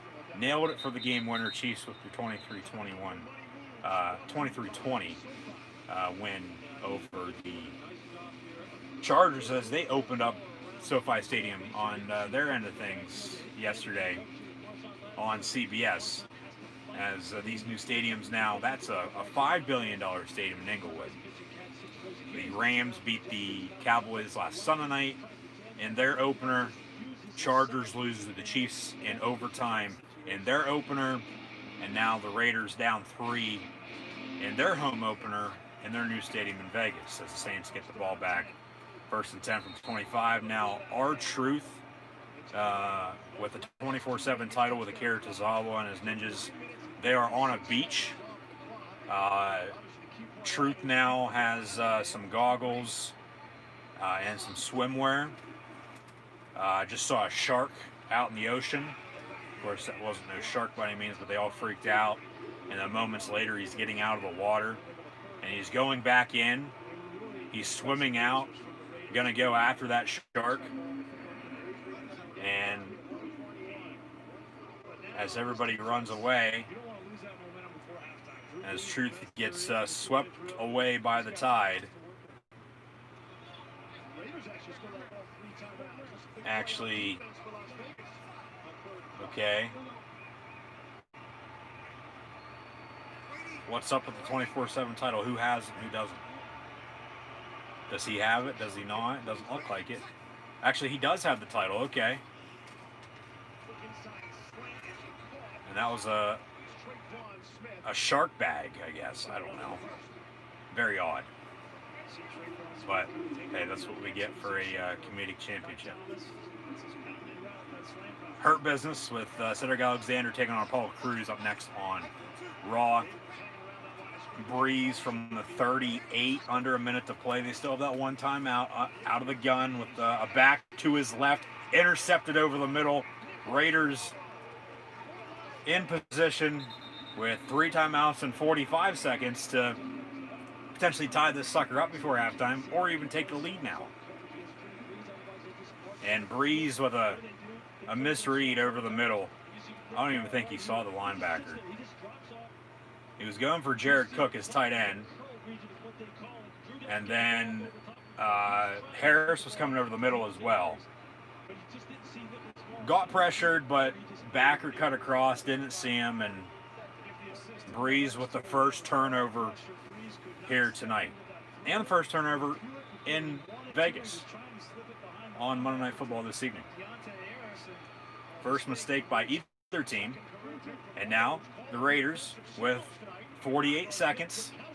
1st and 10 from the 40. Down 3 with 3 timeouts. Carr going to go for a quick out route for 5 yards to the far sideline. Complete. Hunter Renfrow, 2nd and 5. Clock stops. 3 timeouts. Adam Schefter going to have updates on NFL injuries. The 49ers basically might as well just call it quits and, go play in the Alliance American Football League or the XFL, for God's sakes, because their whole team's just on the injury list right now. Second down and 5 from 35. Carr complete near side. And Ruggs for the first time tonight, number 11, clock going to continue to roll. See if they call one or 3 timeouts. They do with 30 seconds now. 30 seconds to play. Gruden not happy about that. He was out. And the clock should have stopped, but they roll with it. We'll see where the ball is going to be spotted. It's going to be either first and 10 or third and inches. And it'll be third down, third and inches. Steve Levy, Brian Greasy, and Louis Riddick on the call for Monday Night Football. They're wearing those golden throwback suits for tonight, being the 50th anniversary of Monday Night Football. So Cedric Alexander now, along with Paula Cruz on the mic, bickering back and forth. 3rd and 1 from the 31. 30 seconds to play. Play action, Carr, pump fake, complete near side. He gets out of bounds. First down. That's the fullback once again, Alec Ingold, 45, for a Raider first down. I don't think anybody thought the fullback would have a few catches here in the first half, but nonetheless, including a touchdown for that matter. But hey, if it works, it works. Move the sticks, 1st and 10. Raiders down 3 with 25 seconds to play. Empty set. Got 5 out, 5 wide, 3 to the top, 2 to the bottom. Carr complete near side. Another first down, and Darren Waller gets out of bounds, so the clock will once again stop. 20 seconds to play. Still down 3. And, I mean, kudos to their defense. If they wouldn't have got the interception, they would not be in the situation right now. Especially with a good field possession, with a decent return around the 40-yard line. And 48 seconds to play. Enough time to be able to drive to at least get in field goal range. But now they're in the red zone at the 17, knocking on the door, looking to score their 3rd touchdown of the night and take their first lead here before halftime. And they will still get the ball to begin the second half. Carr going to fake the give, keep it. Slides at the 13, call their second timeout. He wants a targeting call. He's not going to get it. So second down and about 6 with 14 seconds to play. Both teams now with 1 timeout remaining. Still 17-13 New Orleans on top of Vegas.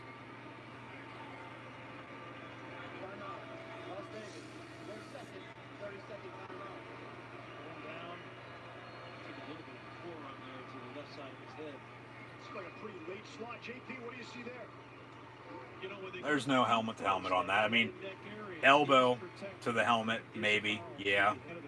But there's no helmet to helmet. There's no targeting on that. There's no penalty to be called. I mean, I get, okay, yeah, you're calling for it, you want it, but you're not going to get it. No, not by any means. So second down.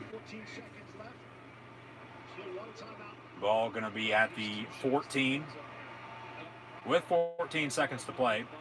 And the Raiders trying to tack on from their 14 points that they currently have. Down 3, 17-14.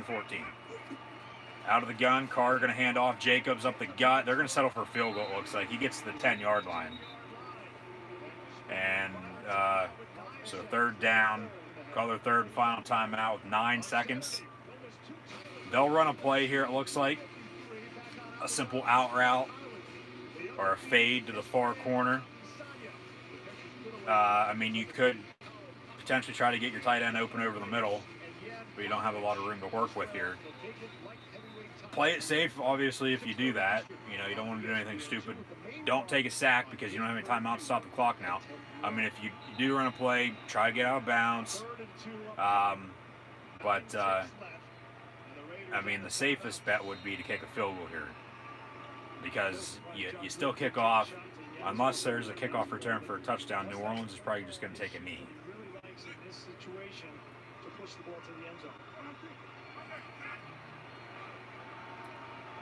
So they're going to snap it. 3rd down and 2 from the 9. A fade, far corner near side, out of bounds, incomplete. 4th down, and I mean a good quick throw from Derek Carr.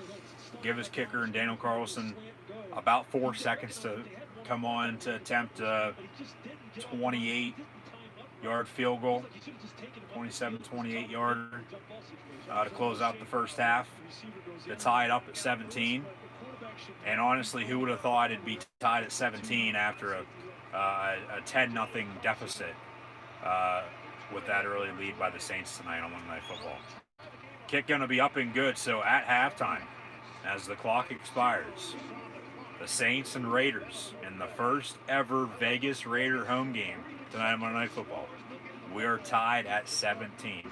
Saints, Raiders, 17 apiece at halftime on Monday Night Football. And Vegas, they're going to get the ball to begin the second half too. So they can just roll on with this momentum. They have rhythm now. They've been able to run the ball better than what they did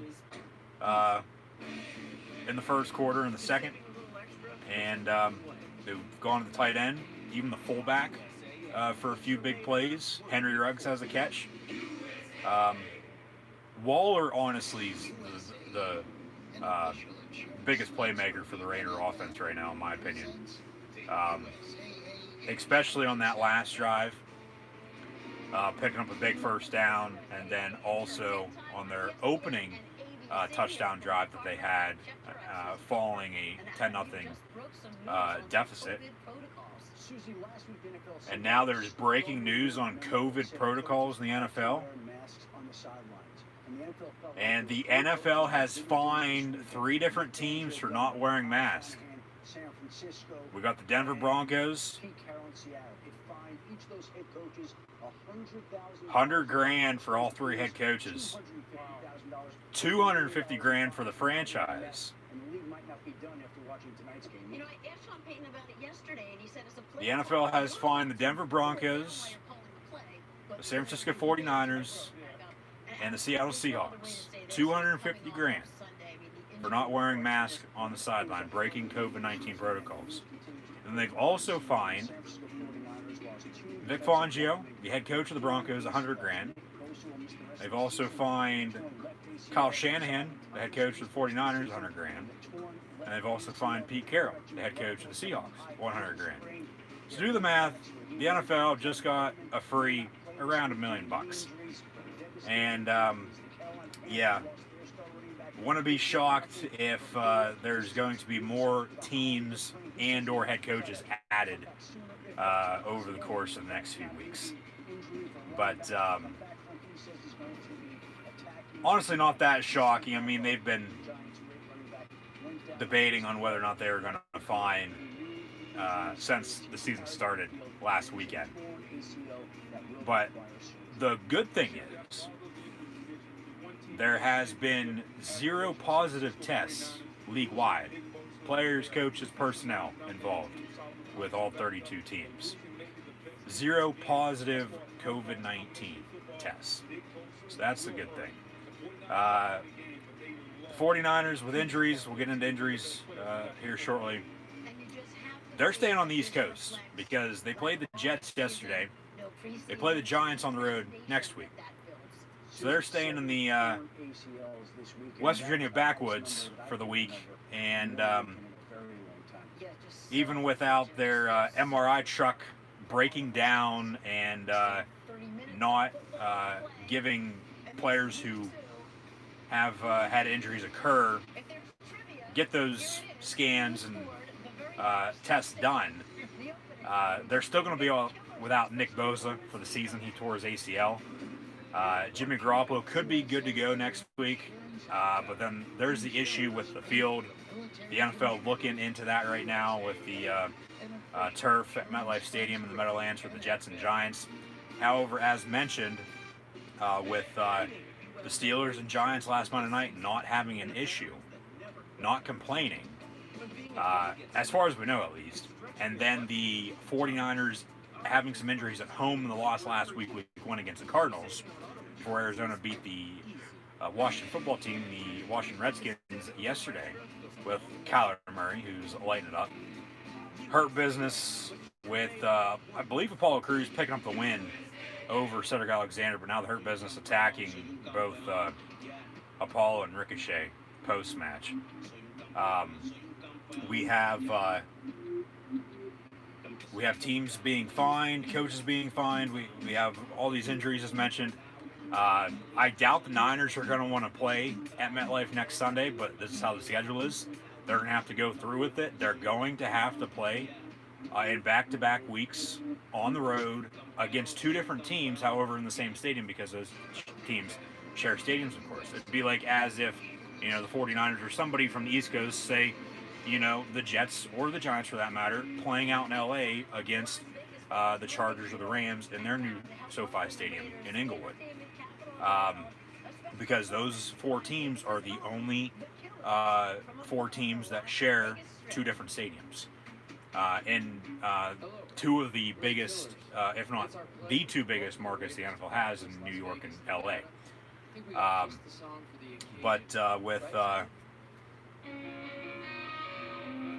Alright, we get a halftime performance on Monday Night Football tonight.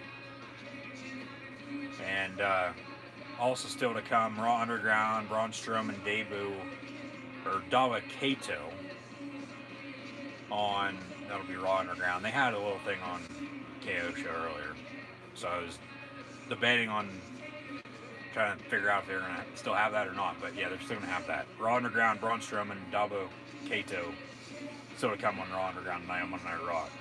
Killers with a killer halftime performance on Monday Night Football.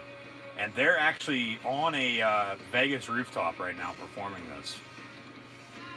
Whether or not this is pre-taped or not,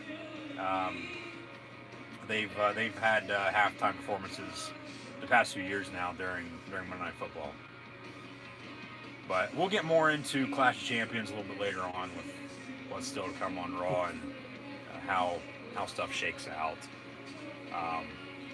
Because they advertise Reigns and the Uso Universal Championship match.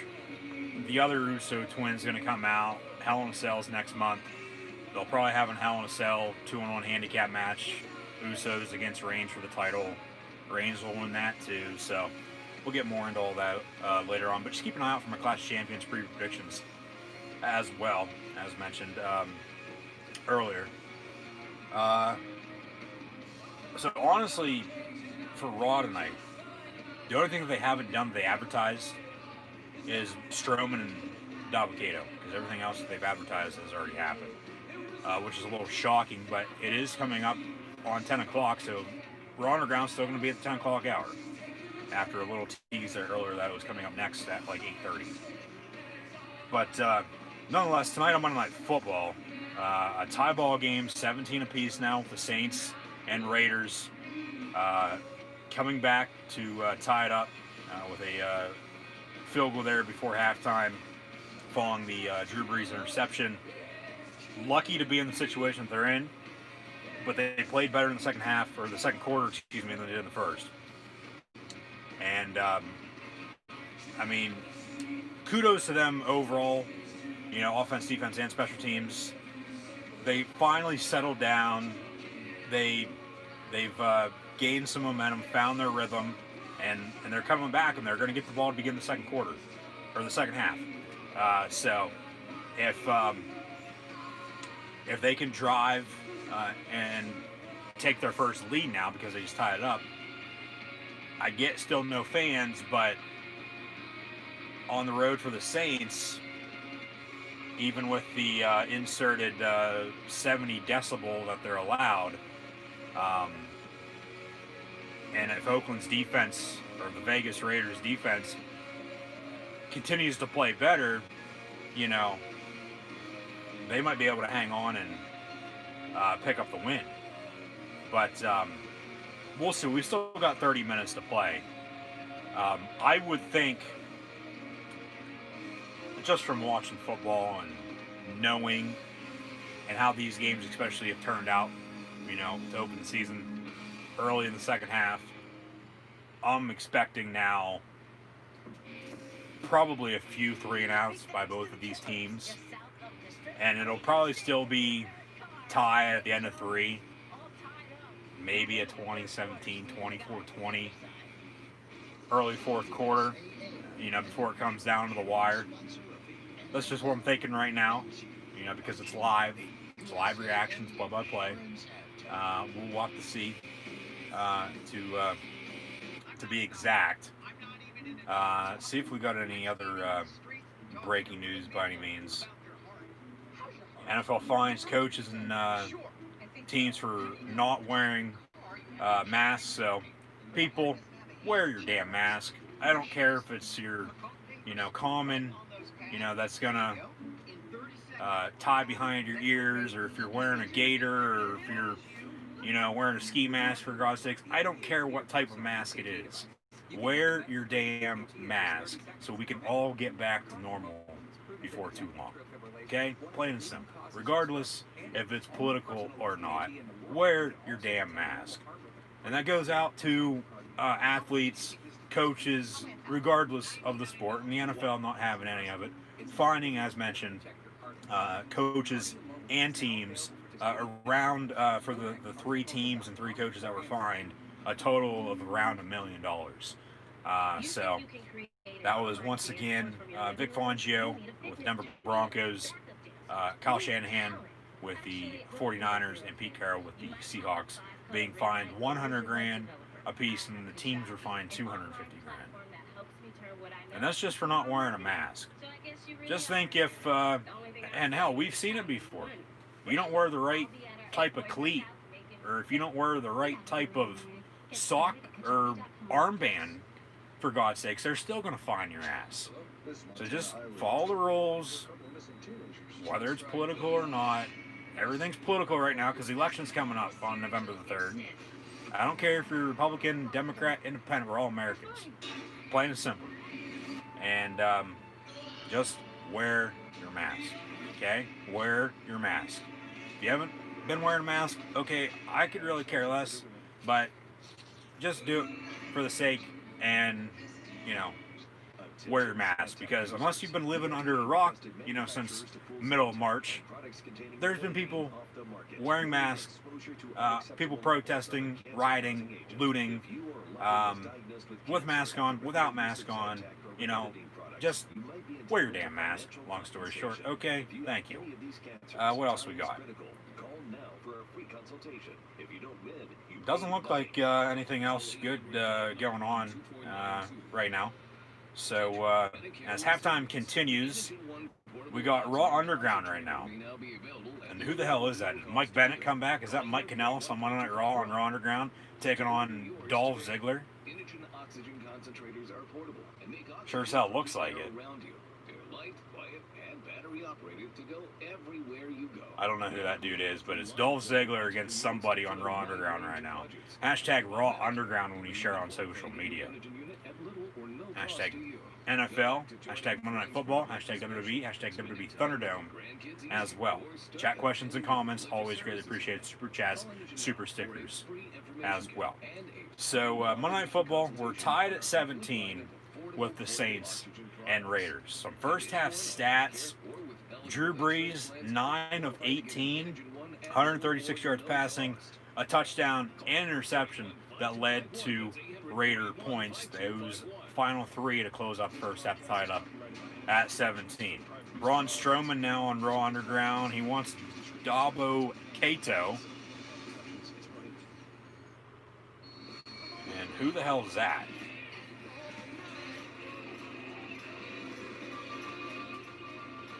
Raw Underground's been all over the place, iffy at best. Alvin Kamara, 9 carries for 60 yards on the score. Latavius Murray, 3 of 14. And then Traquan Smith, surprisingly, leads the way for New Orleans receiving with 4 catches for 80 yards. He has stepped up. No Michael Thomas tonight, as we're about ready to begin the third quarter already. Tied at 17 with the Saints and Raiders. Alvin Kamara, 2 of 23. Troutman, has 1 catch for 17 yards, the rookie tight end. Latavius Murray, 1 of 10, receiving along with Jared Cook. 1 catch, 6 yards, and a touchdown. The Monday Night Messiah, Seth Rollins, Mr. Nickname, as I call him, coming back out on Monday Night Raw, and he's got some type of paper or envelope in his hand. And we'll see what he's got to say on Monday Night Raw. Emmanuel Sanders has been targeted a few times, has no catches though.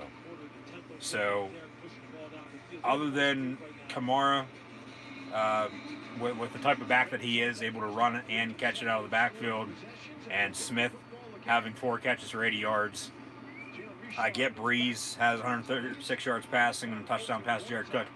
They really haven't done anything on offense, though. They need somebody else to step up just by looking at this. And then the Raiders, on the other hand, Derek Carr, 17 of 23, 177 yards passing and 2 touchdowns. 1 to Zay Jones for 15 yards out, and then 1 to Alec Ingold, his fullback, from 3 yards out. And then 2 field goals as well from both these squads, and we're tied at 17. Josh Jacobs also has 11 carries for 26 yards. Waller leads the way, Oakland receiving, 5 catches, 54 yards. Edwards, 2 of 42. Hunter Renfrow, 2 of 20. Nelson Aguilar, former Eagle, actually catching the football now, has 1 catch for 19 yards. Zay Jones, 1 of 15 for a score. And then Josh Jacobs also has 2 catches for 15 yards as well.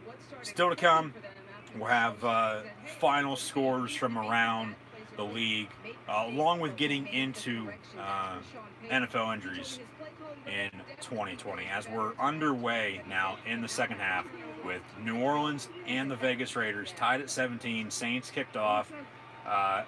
Vegas just had a 1st and 10 from the 25. No gain. 2nd and 10 now from the 25 as we begin the 3rd quarter. Pass complete, far sideline. Darren Waller, once again for 4 to 5 yards, depending on the spot. It'll be 3rd down and medium. And he's honestly, stat-wise, and with what I just said, closing out the first half, he's honestly arguably the best player on the Raider offense right now that is actually executing plays and capitalizing with a few receptions from Derek Carr. So they give him 4, 3rd and 6 from the 29. Out of the gun, Derek Carr looking to throw, has a man incomplete at midfield, almost picked off. They want a flag. They're going to get it. Pass interference now. Brian Edwards, 89, the intended target. They're going to get New Orleans on a PI. Pass interference, defense, 15 yards. Should be a spot foul. Yeah, spot foul. That's on Lattimore. So we're going to have a 1st and 10 Vegas Raiders at the 50-yard line, it looks like. Or around the 50, depending on the spot. Wherever they say the foul occurred. Rollins in the ring with an envelope. He's on the mic. And now we got the Mysterio family with a still picture up on the Tron. So 1st and 10 officially from the 49. Josh Jacobs gets the carry for 2. And not a surprise there that Pirates lose once again in baseball. Getting shut out. And they were shutting out on, I believe it was Saturday, the Cardinals, no hitting them. And then they lost like 5-4. Pathetic. Absolutely pathetic. Bob nutting, win nutting, or spend nutting, win nutting. There you go.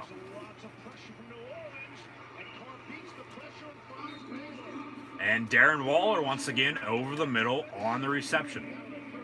1st and 10, Raiders. And now here comes the Mysterio family, Ray on the mic with Dominic by his side, along with his daughter Aaliyah and his wife. And are we going to have a match between these two in singles competition on Sunday at Clash of Champions? We'll have to find out. 1st and 10, Raiders, Derek Carr under center. ball at the 38-yard line. Josh Jacobs in the backfield. Fake the give. Flag comes in. Pass complete.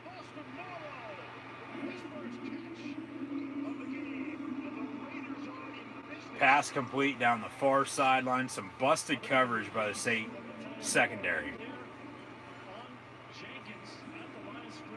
A simple tight end wheel route. And Carr puts it right over the defender's head. And it goes for a big Raider first down inside the red zone once again. 1st and 10, Vegas. At the 7-yard line. Trying to take their first lead of the night.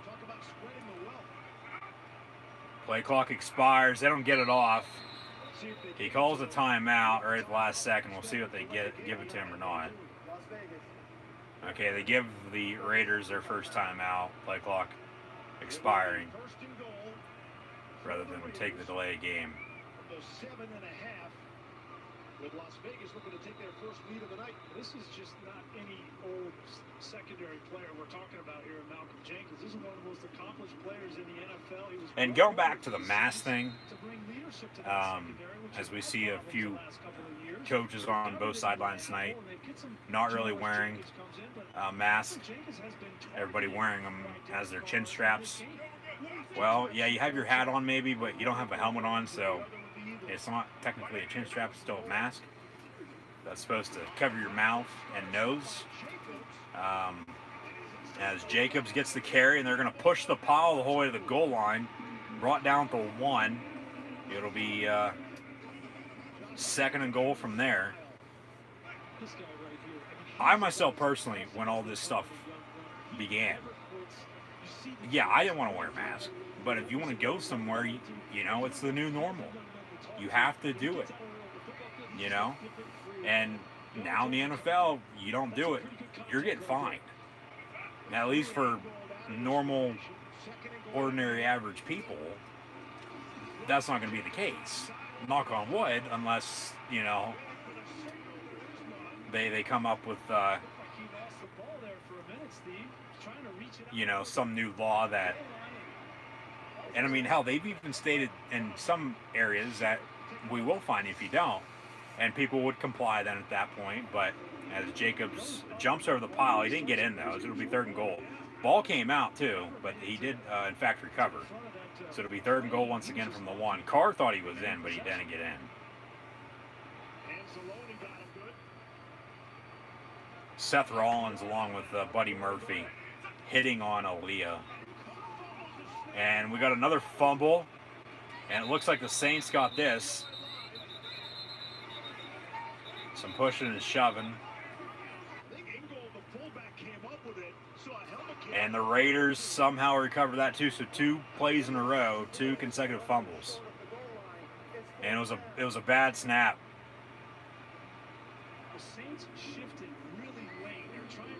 Carr didn't even have it as he got it from the center. They're going to go for it. 4th and goal from the 1. I mean, hell, you might as well, because if you don't get it, they're going to have a 1st down and 10 from the 1-yard line, and then you're going to bring as much pressure as you can to try to get a safety out of it. Or try to keep them, you know, from gaining any yardage and then having them punt, and you get good field possession. Play action, caught, touchdown. Nice play call. Rather than fullback dive it or quarterback sneak it up the middle, fool everyone, and Darren Waller from a yard out with a touchdown reception here this evening on Monday Night Football as the Raiders take their first lead in their new home, Allegiant Stadium in Las Vegas, up 23-17 over the visiting Saints, pending the upcoming extra point.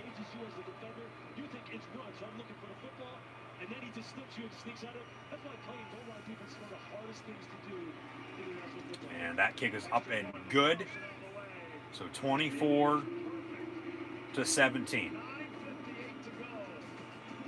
Raiders up 7 now here in the 3rd quarter.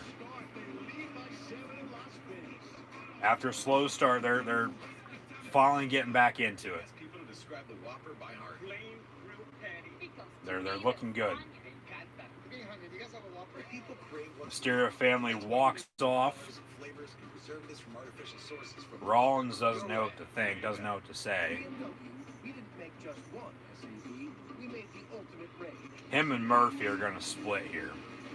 I've been calling that for months. Luxury and performance. But with the mass thing, you know, and we see political figures in whatever area, region they're in, just practice what you preach. You know, you're telling people to, you know, wear a mask, and then you're not wearing a mask. Well, people aren't going to wear a mask then. Here, the NFL, they're telling you to wear a mask. Really could care less if Roger Goodell is wearing one or not, but if they're wearing them, you know, and they're telling you to wear them, you should be wearing them. I mean, they are, but they're not covering the area, and that's why they're being fined. So they're not putting up with it. And don't be shocked if, because it's only 3 teams and coaches right now, don't be shocked if that list grows larger over the next few weeks or so. But even, you know, we could have 0 from here on out, though, too, with teams, you know, hey, they're not putting up with it. We got to abide by it, and, you know, we got to deal with it, whether we like it or not. And because do you want to keep your $100 grand or $250 grand, or you just want to give it up and give it away to them? So Rollins was walking back up the ramp. They had the camera angle as if he was going to get attacked, but that didn't happen. Still to come, Raw Underground tonight, Braun Strowman and Dabo Kato. And yeah, the big news in the NFL, I mean, especially right now, injuries, of course, but now it's them not putting up with mask, and we're going to fine you, and they've done so. And we'll see where that goes moving forward. Still to come, though, we'll have final scores from around the league here in Week 2, preview Week 3, along with the NFL injury list that is also continuing to grow here early in the season. Raiders on the kickoff. Touchback. It'll be 1st and 10. Saints from the 25-yard line, trailing for the first time now tonight, down 7, 24-17. Contemplating what he should do with his future. He's been suspended twice by the league for violating its substance abuse policy. He was on the Raiders practice squad, not sure if he'd really get to play again. He told me he was thinking he might have to go back home and figure out the rest of his life from there. But what happened from there was the Raiders, they picked him up. About the same time, he said he started getting clean, and that's when his career took off. So when I asked him how much of his success was tied to his sobriety, he said all of it. Breeze under center. They audible for a second. 5-step drop. Pass near side complete on the screen. Alvin Kamara first down out past the 40 to the 45. 1st and 10, Saints. Just to follow up on Lisa's report, and he was on that Baltimore practice squad, and they were playing the Raiders, and John Gruden and Greg Olsen went out in pregame warm-ups, and because he was inactive on the practice squad, he didn't have a uniform on. He was just out there running routes and catching balls, and Gruden and Olsen said, who is that guy? He's better than all the receivers we have on our team, and by the time they got on the plane to go home, they had called and signed him to the active roster with the Raiders. Breeze going to dump it off near side on the screen once again to his tight end. Out past the 50 to the 40. 1st and 10, Saints. And Josh Hill now down injured, holding his right knee. So an injury timeout. And with that, a perfect segue, a perfect time to now do the recent NFL injuries that have rocked the league. And league-wide, team to team, we got in Carolina, Christian McCaffrey. He'll be out for about 4 to 6 weeks with a high ankle sprain. Also in the NFL, Tavon Young of the Baltimore Ravens. He tore his ACL. He's going to be done for the year. Jesse Koku here to celebrate Las Vegas' first ever home game with the return of DraftKings Big Play Payday. If either team scores a touchdown of 20-plus yards, Denver Broncos have a few, including with what they had entering the season and entering yesterday. Von Miller, torn Achilles, done for the year as of now. I reported yesterday, said, from what I heard at least, that he very well could return by December if they're in the playoff hunt. But depending on how things shake out, no Drew Lock now for 3 to 5 weeks with a shoulder injury. Jeff Driscoll, in his absence yesterday, played well. I mean, they can win with him, I would think. We'll have to see how their schedule is. No Philip Lindsay, though, for 2 to 4 weeks with an injury as well. So Melvin Gordon going to get the bulk of carries there. However, Jerry Jeudy went down yesterday, did return. KJ Hamler stepped up in the absence of Cortland Sutton, who has now also torn his ACL and is now on IR, along with a lot of these other players across the NFL. He's done for the year. The Indianapolis Colts also have a few injuries. Paris Campbell, he's going to be out indefinitely with a knee injury. Malik Hooker, their starting free safety, tore his Achilles. He's done for the year.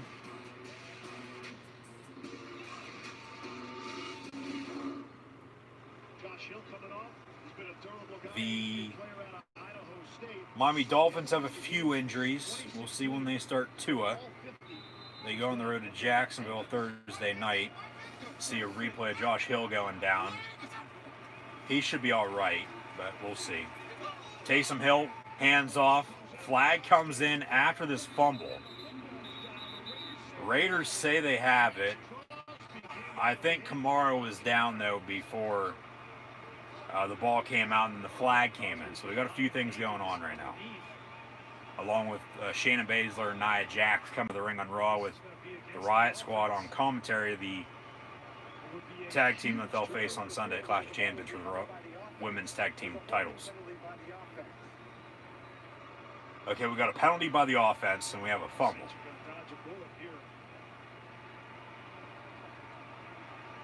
So the Saints recover. They have a penalty, though. Zebra's over talking to John Gruden. Holding on the Saints. 10 yards. I'll replay first down.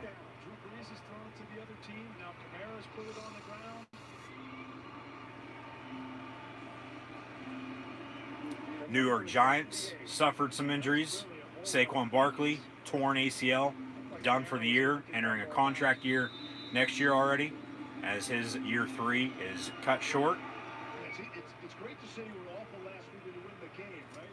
You're 1-0 and awful. The Pittsburgh Steelers with some offensive line injuries that sort of didn't really matter, though. Yesterday they were able to fill those spots and still be able to run the ball well when they had to. So hopefully both DeCastro and Wisniewski can come back shortly. Breeze over the middle, complete to Alvin Kamara. Second down. San Francisco 49ers, though, as mentioned, their whole team literally on the injury list right now. Last week it was George Kittle with an MCL sprain. Was out yesterday. We'll see if he goes next week. With all the injuries, though, yesterday in the same venue that they're going to be playing again next week against the Giants, as they played the Jets yesterday. I doubt he comes back because then they have a 3-game homestand. Tevin Coleman, along with Raheem Mostert, their 2 running backs, down and out injured. Mostert has had, as we have another holding on the Saints, 10 yards. They'll replay a second down now, still 24-17 here midway through the third quarter. Mostert has had 2 75-plus yard plays in the first 2 weeks. They both went for touchdowns. So losing him, he probably won't play next week now, along with Tevin Coleman. We'll see if they do it running back. But then their quarterback with Jimmy G, he hurt his knee once again. He should be able to go, but who knows? I mean, if not, they got Nick Mullins and C.J. Beathard. Pump fake by Breeze. Complete. Alvin Kamara. That's a big block. That's a block in the back, though. We got 10,000 flags coming in. That's going to be a good call. And we're going to have, what, 3 or 4 straight plays that are going to go against the Saints on penalties. Yeah, that's a good block in the back. But it's going to go for a yellow flag. That's going to be on Emmanuel Sanders, it looks like. Personal foul. Illegal blindside block. 15 yards, automatic first down. Or they're going to replay second down. Because it was on the offense, not the defense, excuse me. So 15 yards, they'll replay it down, and the Saints are going to have a 2nd and 5 miles. The length of the strip in Vegas to go.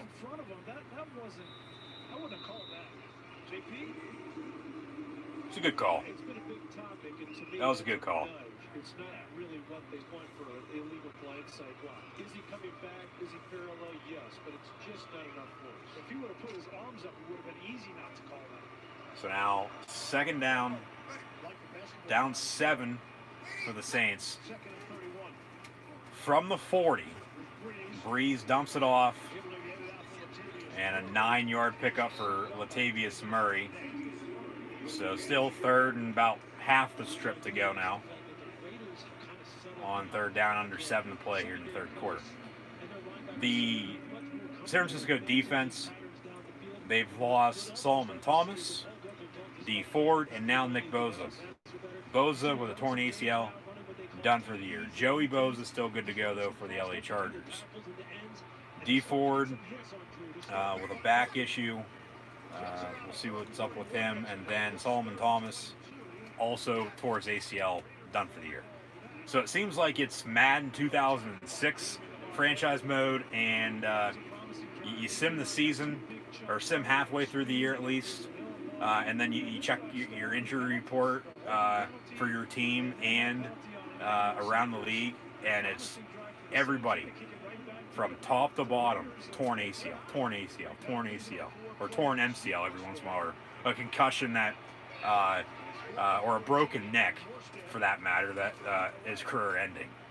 But the Saints on this drive, nothing going their way whatsoever. Penalties killing, and they punt on 4th down. So Raiders getting the ball back 1st and 10 after the fair catch around the 15-yard line.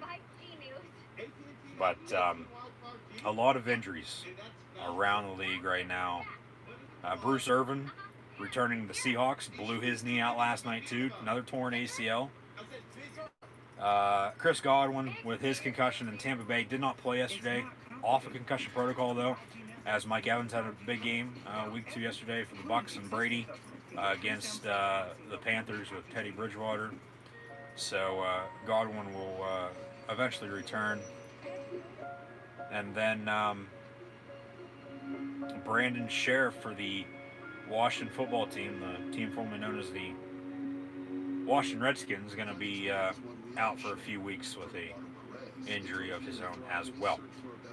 Some other scores from around the league now here in week 2 before week 3 begins on Thursday night football, exclusively once again on NFL Network, with the Dolphins heading up north to Jacksonville to take on Gardner Minshew and the Jacksonville Jaguars. This past Thursday night, we had the Cleveland Browns defeat the Cincinnati Bengals 35-30. Last night, as mentioned on Sunday Night Football, and that's why I set Raiders 35-30 tonight, because the home teams in prime time, week 2, have won by 5 and by the same final score of 35-30. We still could get there. We'd probably have to have a 2-point or so involved, as we're still tied at 17, or 24-17, excuse me, with the Raiders on top of the Saints getting the ball back after that ferocious drive from New Orleans with all those penalties. We still could get there. I mean, New Orleans right now If you picked them to cover or over under, you're not winning that as of yet. Especially with them being a 4-point favorite now down 7. Unless they, score a few more touchdowns and hold the Raiders to what they have, it's not going to be a good night on that end. Next week on Monday Night Football, they advertise Chiefs, Ravens, Mahomes, Jackson. That'll be a good game. I'll have live reactions, play of that as well, so be sure to tune back in. We'll wrap up final scores shortly. From the 13 first and 10 Raiders. Screen near side, Josh Jacobs makes a man miss, flag in the backfield. This will come back for a hold. Another flag comes flying in. So we'll have a holding on the Raiders. 10 yards, replay the down. Mysterio family now backstage. And Ray yelling at his daughter. Seems like she was getting involved with Rollins and Murphy when they didn't want her to. Bears beat the Giants yesterday, 17-13. As mentioned, Giants now without Saquon Barkley for the year with a torn ACL. Steelers over the Broncos, 26-21.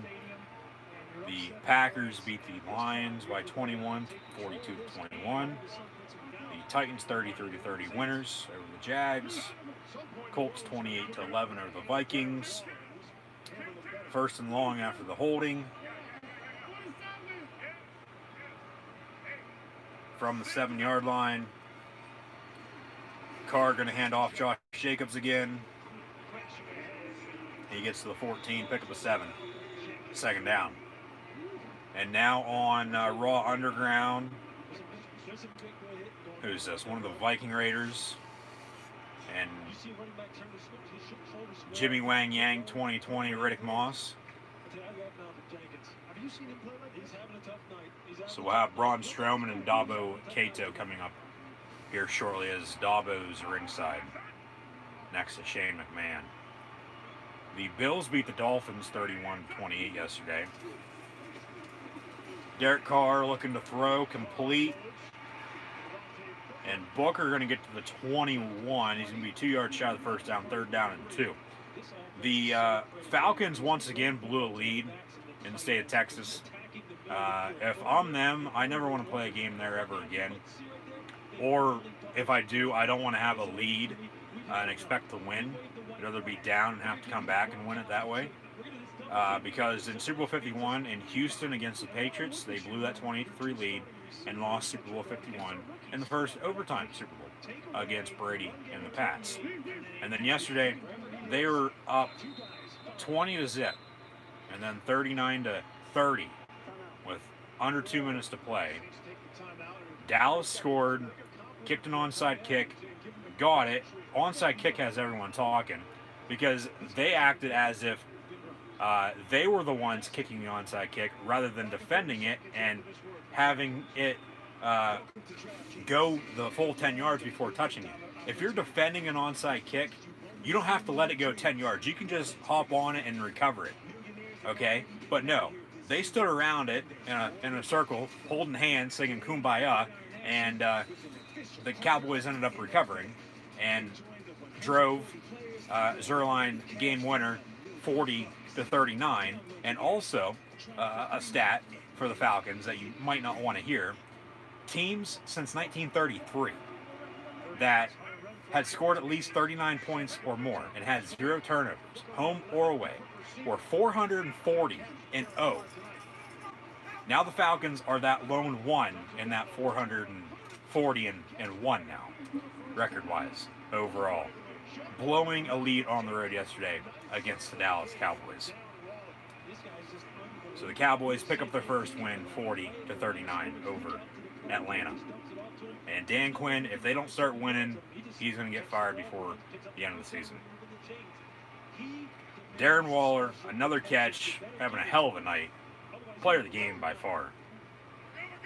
Nearing 100 yards receiving and a touchdown. First and 10, silver and black from the 26. toss near side. Josh Jacobs to the 32. Second down at about 4. Also yesterday, the 49ers, even with all those injuries, they beat the Jets 31-13. Rams 37-19 over the Eagles. Bucks 31-17 over the Panthers. The Cardinals also got to 2-0, beat the Washington football team. Washington Redskins 30-15. Chiefs in overtime, talked about this earlier, 23-20 winners over the Chargers. And then also the Ravens 33-16 over the Texans, along with the Seahawks picking up a 35-30 win over the visiting Patriots last night on Sunday Night Football. Raiders are going to call their second time out here in the second half. They'll have one remaining for the remainder of the ball game. 2 minutes and change to play in the third. Up 7, 24-17, and they'll head another commercial break. Week 3 in the National Football League on Thursday Night Football. Dolphins, Jags, Sunday afternoon. The Bears at 2-0 will head to the ATL to take on the 0-2 Falcons. They'll be on Fox at 1 p.m. Houston in Pittsburgh, Texans, Steelers, live reactions, play along with WWE Clash of Champions. With Sunday Night Football, it'll be Packers, Saints. Be sure to tune in next Monday night, Chiefs, Ravens, as well. Live reactions, play. Like, follow, and subscribe on social media. Links in the description below. Also next week, Rams, Bills in Buffalo. I wonder if the Rams are staying on the East Coast with the 49ers opening up at home, losing to the Cardinals, yesterday on the road against the Jets, next week on the road against the Giants in the same stadium, MetLife in the Meadowlands, staying in West Virginia this week. I wonder if the Rams are staying on the East Coast too, opening against the Cowboys last Sunday night at home, traveling to Philly yesterday, and then going to Buffalo next week. That should be a good 2-0 matchup. That's going to be Buffalo's first big test, as they beat the Jets and the Dolphins here early on in the season. But Josh Allen playing extremely well. Him, Russell Wilson, Aaron Rodgers. I mean, you could probably throw Dak Prescott in there. I mean, it's still early on. I would say those first three, with Russell, Rodgers, and Josh Allen, right now, for quarterbacks at least, would be your MVP favorites, or quarterback of the year, if you want to go that route. Washington football team, another good matchup here. The Skins on the road in Cleveland taking on the Browns. Titans, Vikings. The Raiders, they'll be in Foxborough taking on the Pats. So we'll have a 1-1 Patriot team in their second home game of the year with Cam Newton. I'm sure Bill Belichick's watching this right now. Probably not, though. He might be. But that's going to be another classic tuck roll game. No snow at the end of September, though, in Boston. But, hey, you never know. It'll be the Vegas Raiders on the road against the Pats. 1 p.m. next Sunday on CBS. 49ers, Giants. Bengals, Eagles. That's a toss-up. I mean, honestly, Cincinnati could, if Philly plays the way they've done the past 2 weeks, Joe Burrow might win his first NFL game. I think Philly would find a way to win though late. Jets, Colts. Panthers, Chargers. Buccaneers, Broncos. As Brady returns to Mile High. No Brady Manning, though. Lions, Cardinals. And after a penalty on the Saint defense, the Raiders once again have a 1st and 10 around midfield and 46-yard line. Handoff, Josh Jacobs gets stuffed in the backfield, second and long. Also next week, the Cowboys return to the Emerald City of Seattle to take on the Seahawks. That'll be the game of the week on Fox at 4:25. And then Packers, Saints, Sunday Night Football. Chiefs, Ravens, Monday Night Football. So for me, it'll be Texans, Steelers, And then WWE Clash of Champions with Sunday Night Football and then Monday Night live reactions next week as well.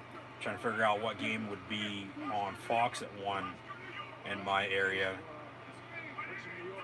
Maybe Rams Bills, to be honest with you. It'll probably be Washington and Cleveland now, to be honest with you.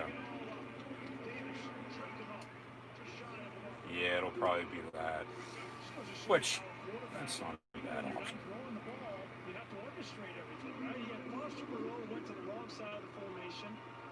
But nonetheless, Monday Night Football, it's 24-17 as we near the end of the third quarter. Raiders with the ball at the 45-yard line, third down to short, up 7. Mark Davis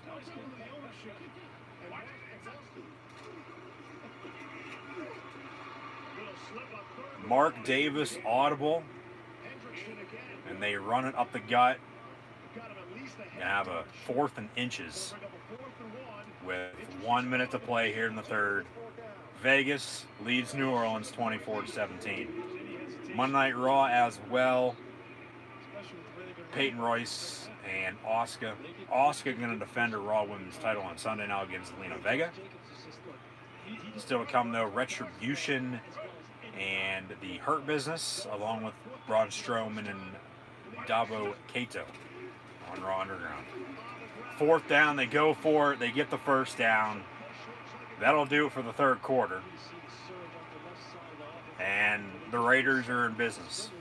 If they can run the ball, work the clock, go to Waller, who's been the best player on offense for them tonight, or go to somebody that has had a quiet night, no catches, or if they Jacobs limps off, because Zay Jones has a touchdown, Ingold has a touchdown receiving.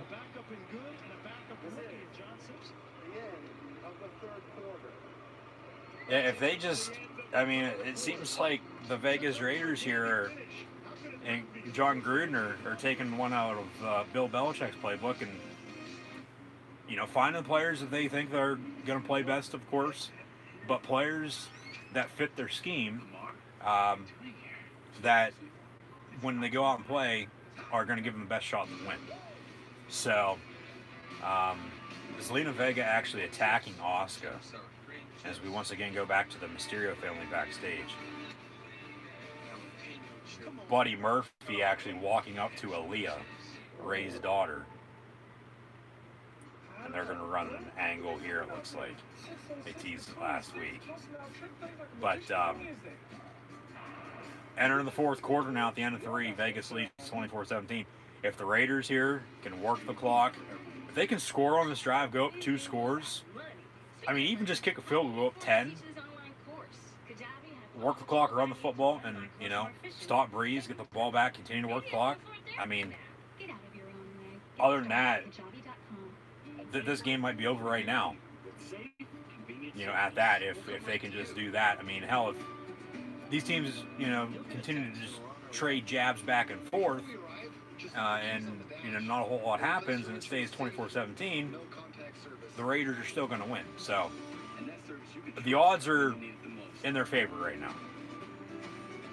We'll have the Money in the Bank winner on SmackDown this week, too, it looks like, with Otis, before Reigns and Uso go toe-to-toe on Sunday. What they should do now with the Money in the Bank, as Otis is sort of in a storyline with Miz and Morrison, hey, ho, ho, have whoever they're going to, out of Miz and Morrison, split them up finally, as I've stated. Have whoever they want out of that face Otis for the Money in the Bank. Have them win Money in the Bank. And then, when the time's right, that'd be a better catch than Otis on Reigns. Otis on anybody for that matter. Like, you really think, and this goes back to Money in the Bank, the past few years, the winners that they've had win. And then, with cashing in, they haven't been able to do so. Hasn't worked out in their favor. So it's the booking. It goes back to that. It's, cycle. 1st and 10 from the 42. Complete. Zay Jones, far sideline. Or Waller once again, excuse me. Another reception for him. And he's going to be just shy of the first down marker, 2nd down. In the flat, far side. And almost picks up the first.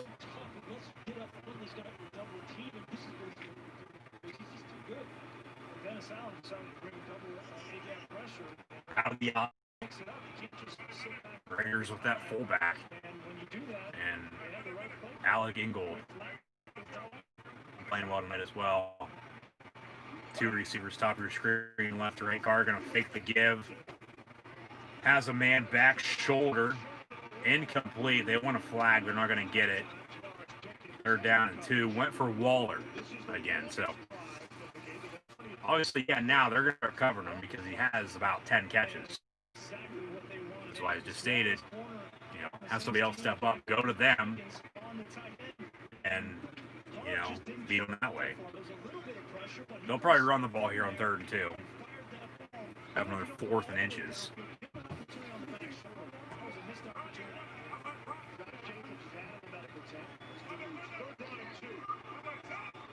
Man in motion, play clock winding down.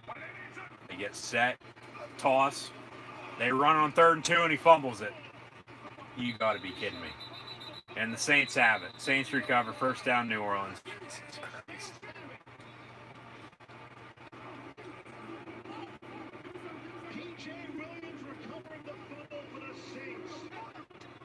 A costly mistake. A very costly mistake now here in the 4th quarter. Jalen Richard, who knows better. Toss, near side, looked upfield before he caught it, and fumbled the ball. And the Saints recovered. So,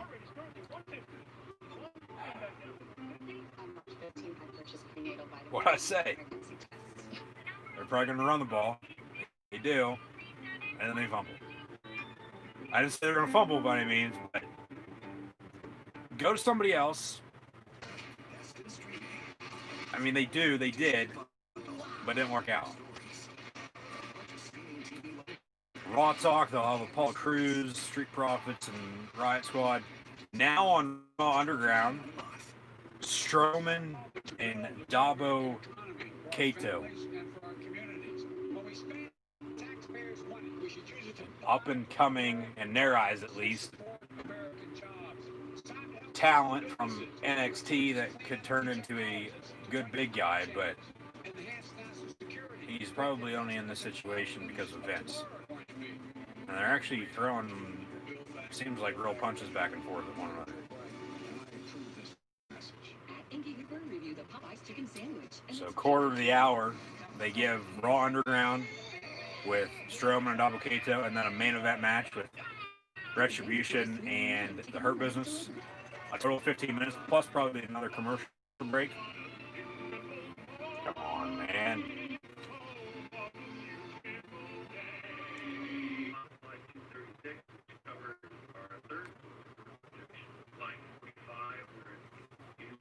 Who wore it best, the jacket?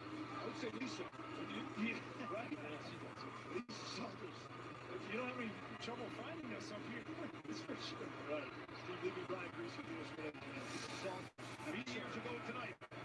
Just never Monday night football game. Richard's eyes just kind of takes his eyes off. You got to catch the ball first before you turn upfield and run.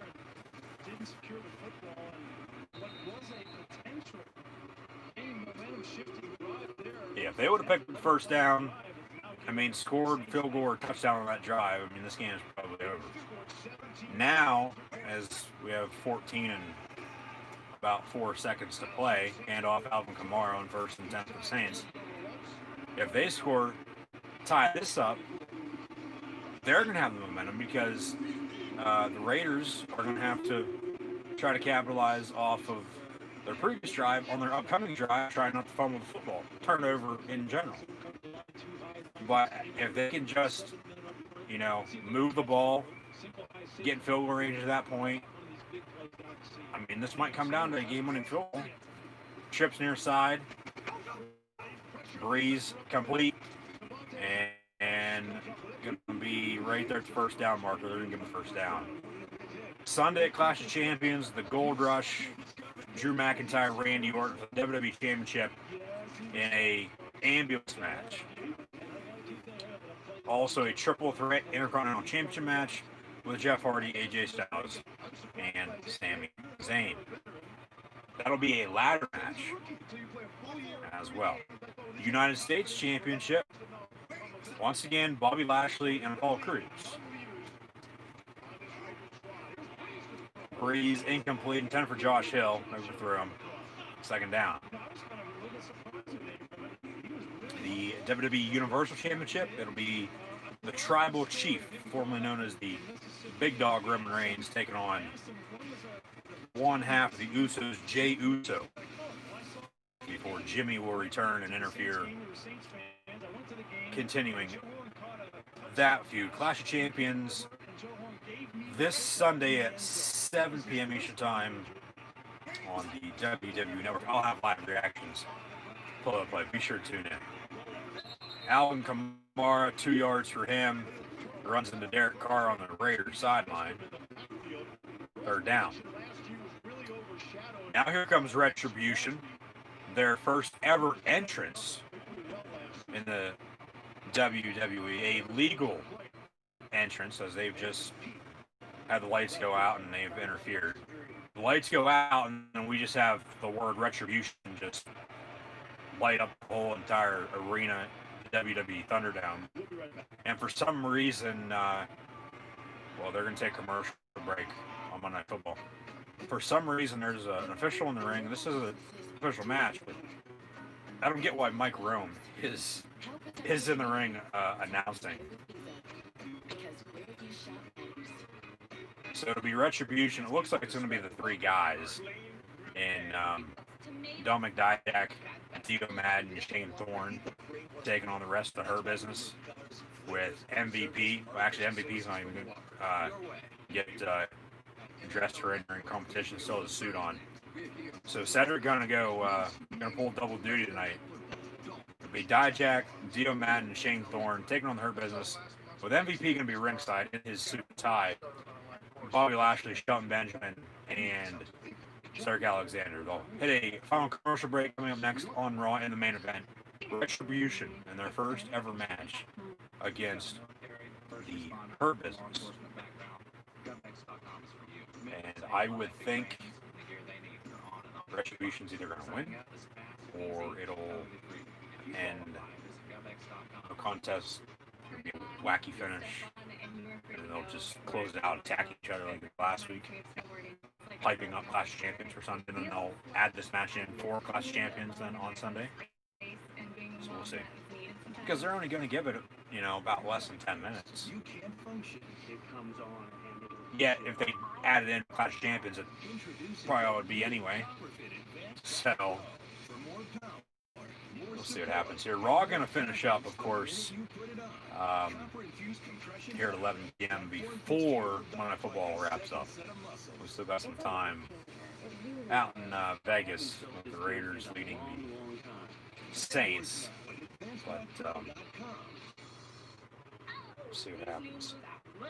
Speaking of money, how can you afford to teach this online course? Kajabi has all the tools I need to run my course more efficiently, saving tons of money. Maybe I can afford therapy now. Get out of your own way. Get started at kajabi.com.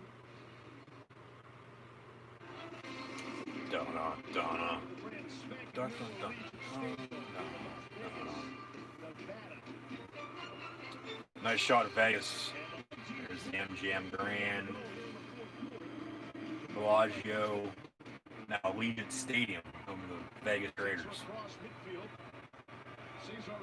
From the 47, third down, and about 7 for the Saints. Breeze over the middle. It's going to be incomplete, right first down marker. Now a late flag comes in. We'll see if this is for a late hit or a PI as the Zebras huddle up. pass interference, holding on the offense. Penalties decline, 4th down.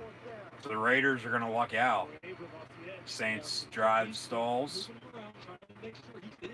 due to a penalty, and the Raiders are going to get the ball back. Knowing Sean Payton, though, they're right on the outside of field goal range. Was 4th and medium, now it's 4th and even longer with the penalty. You fake it, snap it, you're up back, you fake a punt.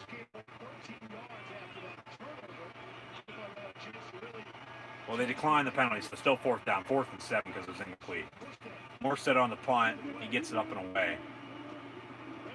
And Hunter Renfrow fair catches at the 10-yard line. They'll roll through with Monday Night Football.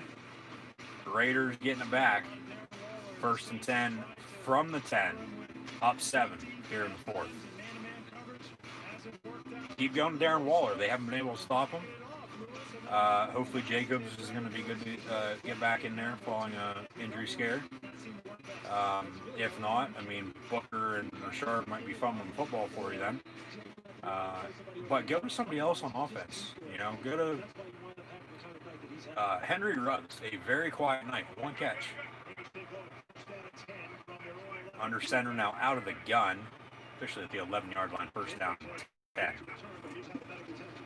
Back on Raw. Retribution, Theo Madden, Bobby Lashley. Dijak's probably going to get the hot tag and win it. He's the leader. Derek Carr over the middle, and it's going to be caught. And it was behind Waller, but he still came down with it. Darren Waller with the game of his career. 11 catches, 101 yards receiving, and a touchdown tonight on 14 targets.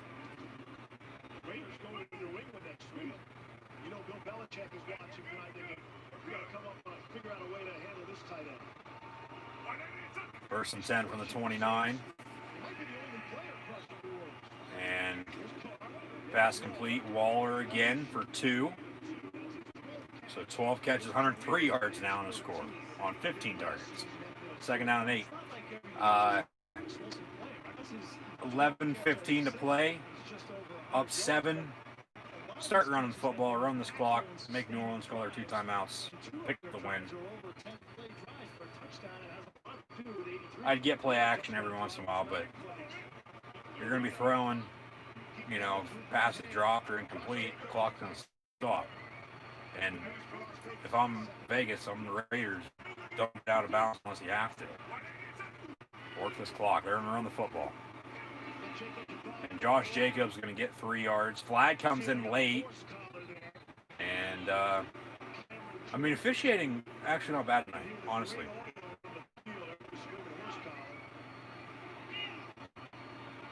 These calls have been down the middle. There hasn't been anything bad. Personal foul, horse collar on the Saint defense. They'll tack it on. Automatic 1st down.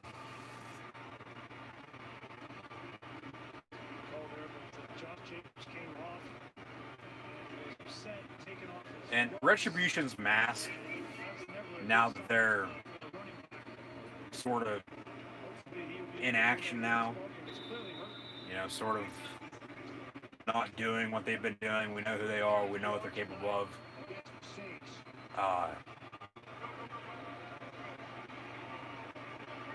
The look, in my opinion at least, it has been a little tacky. And, okay, well, I thought that was a Retribution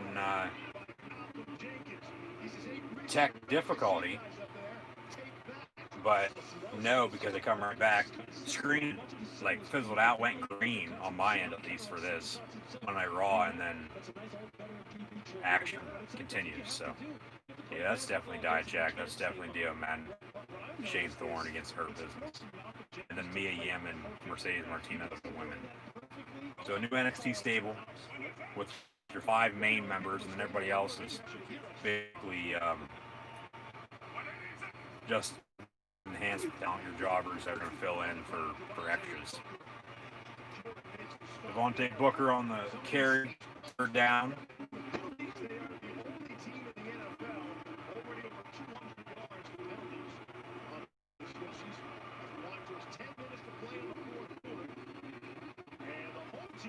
New Orleans with a lot of penalty yardage here this season. I don't think they had that many last week. I called their game last week too against the Bucs. Tonight, yeah, a lot. Carr looking to throw on third down. Over the middle, it's caught, first down. Raiders at the 32. Ball comes out. They're going to say he's down. And Hunter Renfrow also now down and injured. But he gets right back up. Okay. Wynn probably just got knocked out of him there for a quick second. A simple post. And the backer went with the one other receiver downfield towards the sideline, and then Renfrow cuts over the middle. No pick route by any means, but yeah, he did hit hard in the ball. Ground can't cause a fumble. I mean, if New Orleans wants to look at that, challenge that, they could go their way maybe. It'll be 1st and 10 Raiders, though, from the officially 33-yard line. Now we got a whistle.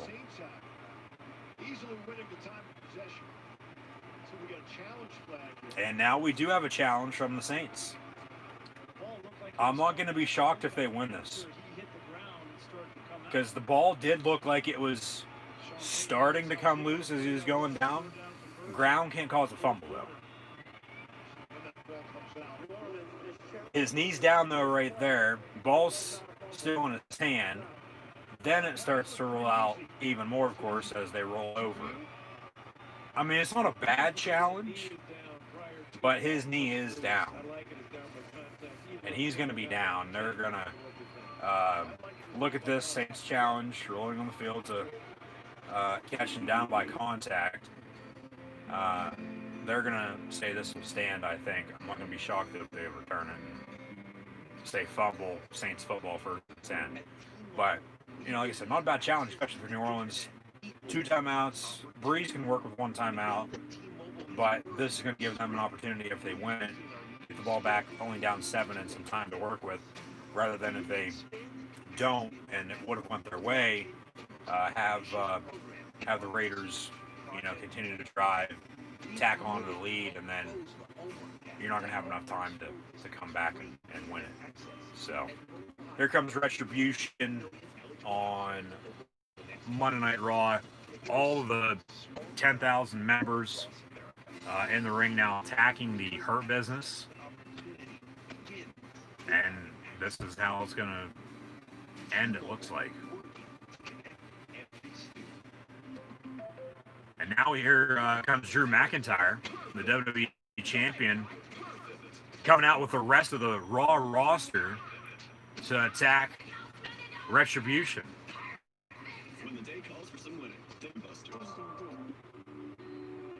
So at some point down the road, and I've stated this before, potentially come Survivor Series, we're going to get a 5-on-5 or a whatever the number is going to be. If they keep adding members or make it look like there's more members of Retribution or not, have a main roster, Raw and SmackDown, but be more so Raw because Retribution. And here comes Randy Orton out of nowhere, RKO on McIntyre.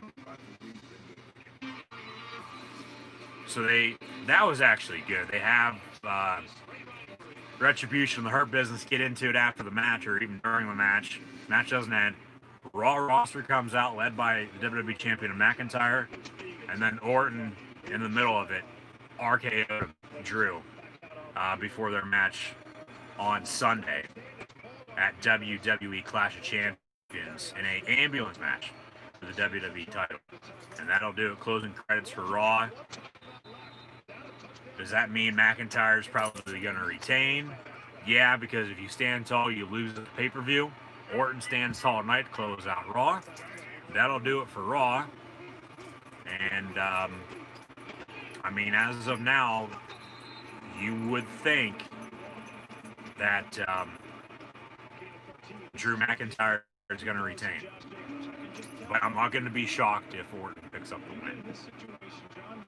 But even with, if McIntyre does win, okay, rolls on back, rolls reverse to what I've said before with McIntyre and Orton, SmackDown maybe. We get McIntyre and Keith Lee then for the title, and Randy Orton goes to SmackDown. It's all going to depend on what happens, though, on Sunday, Clash of Champions.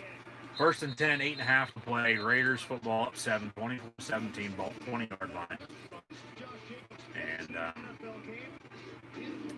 yeah, the Saints did not win that challenge in the meantime, but that was actually a good finish for all that live. They had Orton then come out of nowhere and hit the RKO as usual. So, well, we'll see what happens on Sunday. Keep an eye out for my Clash of Champions preview predictions, and tune in also Sunday night for Clash of Champions live reactions. From the 20, second down, pump fake from Derek Carr. Pass thrown out of bounds, incomplete. Or down, 7:51 play. Smart play there from Derek Carr. Understanding situational football, running the ball well, then they call a play action, and it wasn't there. Nowhere for him to go with the ball, so don't take a sack. And now WWE gives Retribution members new names on Raw. I completely missed that. Here we go. Let's look into this. See what they're going to call them. Okay. Oh, God. This is such good shit. Oh, my God. You have to be kidding me. Jalen Richard making up for his fumble. Dances his way into the end zone. Touchdown Raiders on 3rd down. And the Silver and Black extend their lead here late in the 4th quarter. Up 30-17 now, over the Saints.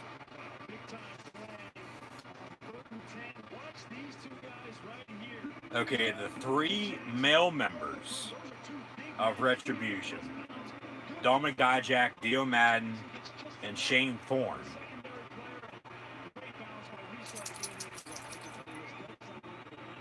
they have new names. The women with Mia Yim and Mercedes Martinez are still Mia Yim and Mercedes Martinez. But get this is such good shit. Extra point up and good, 31-17 now. Raiders lead the Saints with 7:43 to play. As after the Raiders finally found some momentum, they haven't looked back since. They were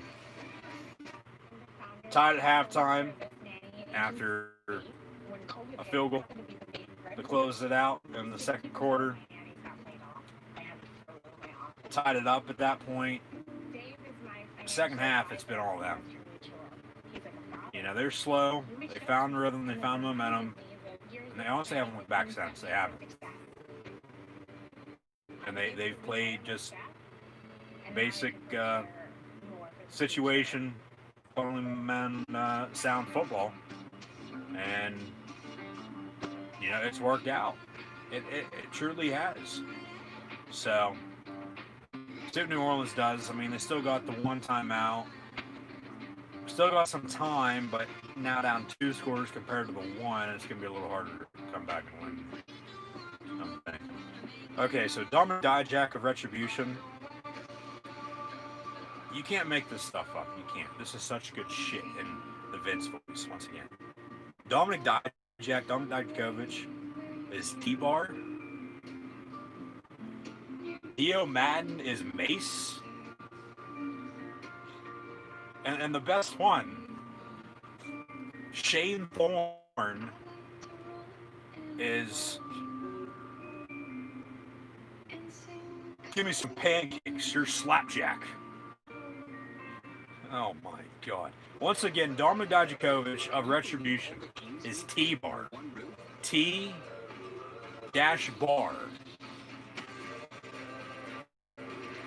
T-Bar.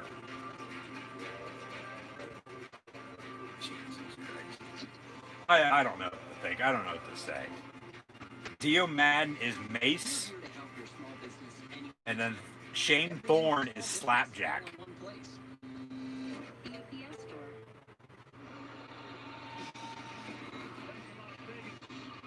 Oh my God.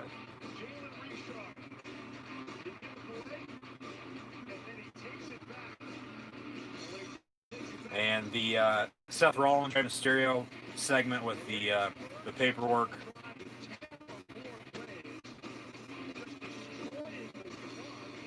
They're gonna bring in somebody that hosts a talk show, whether it be Dr. Phil or Maury Povich or hell, even Steve Harvey. They want to host Family Feud on Raw or SmackDown inside the Thunderdome. You're not the father.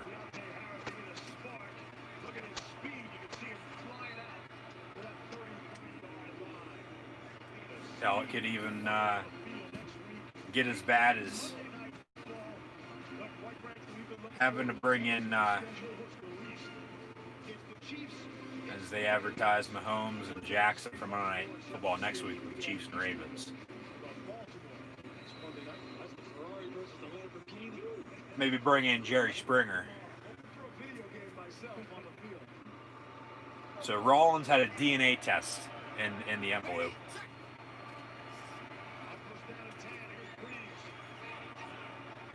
And they're bringing in Aaliyah into this storyline. With her, obviously, yeah, being his daughter, but storyline-wise, no. What, are they going to have a custody of Aaliyah on a ladder match? Is Eddie Guerrero going to come back from the dead now, too? Like, come on. This is such good shit. T-Bar, Mason, Slapjack, your retribution. From midfield, 1st and 10. Saints trail by 14.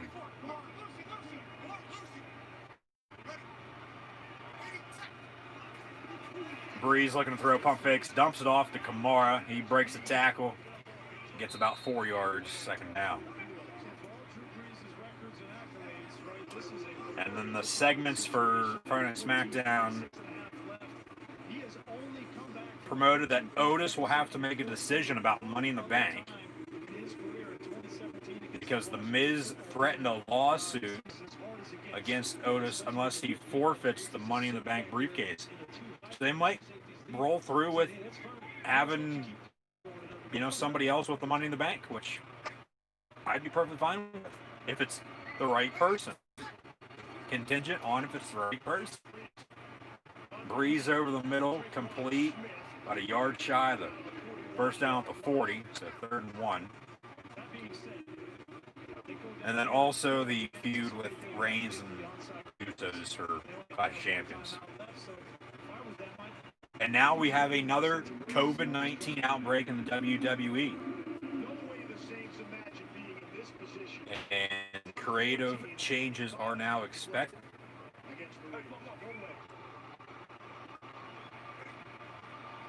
Many infections, and it has caused a effect on creative. Still testing positive for COVID-19 as recently as this weekend within NXT.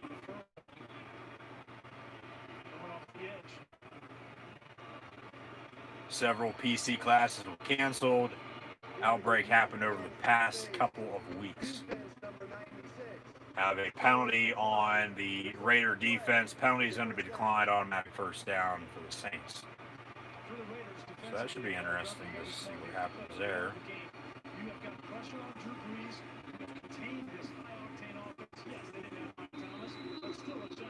But hopefully everyone's staying safe, regardless of where you're at with just the year 2020 as a whole with everything that's going on.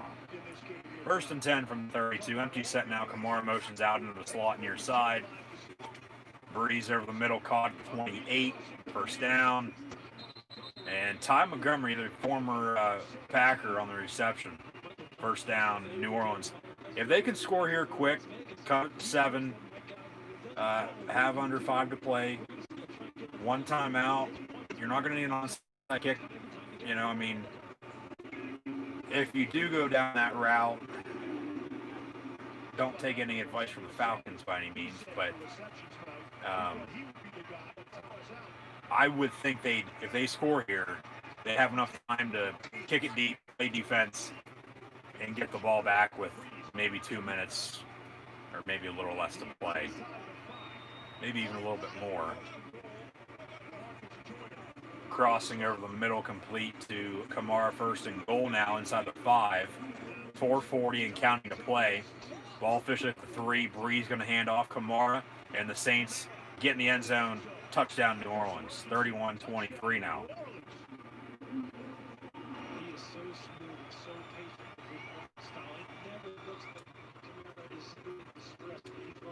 That was a very good, quick drive by the Saints.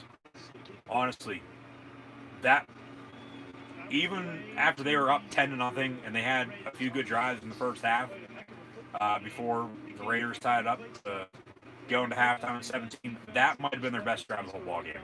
Score to get back in it, cut it close at least to try to get the ball back, and score again to tie it up and potentially force overtime.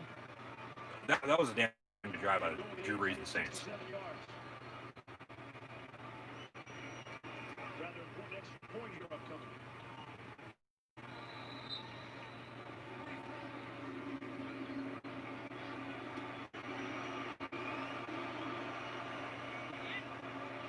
Will Lutz on to attempt the extra point. Kick up and good. 31-24 Raiders on top of the Saints. 4:33 to play. What should we expect in the entertainment capital of the world? Imagine that, right? They could already call the entertainment capital of the world. That was before they got an NFL team. They tacked it on. Even we're set up for a good finish. This town's got to be excited about the Raiders. I mean, coming into town, everybody was talking. Yeah, if Vegas is going to be playing like this all the time, if they can play good football, and then once they get fans in there, yeah, this will work out extremely well for all the parties involved. And if the Raiders can just get back to their winning ways. They've had 1 playoff appearance in the past 20 years, and it was back in 2016, not that long ago. And they lost in the wild card round against Houston Texans.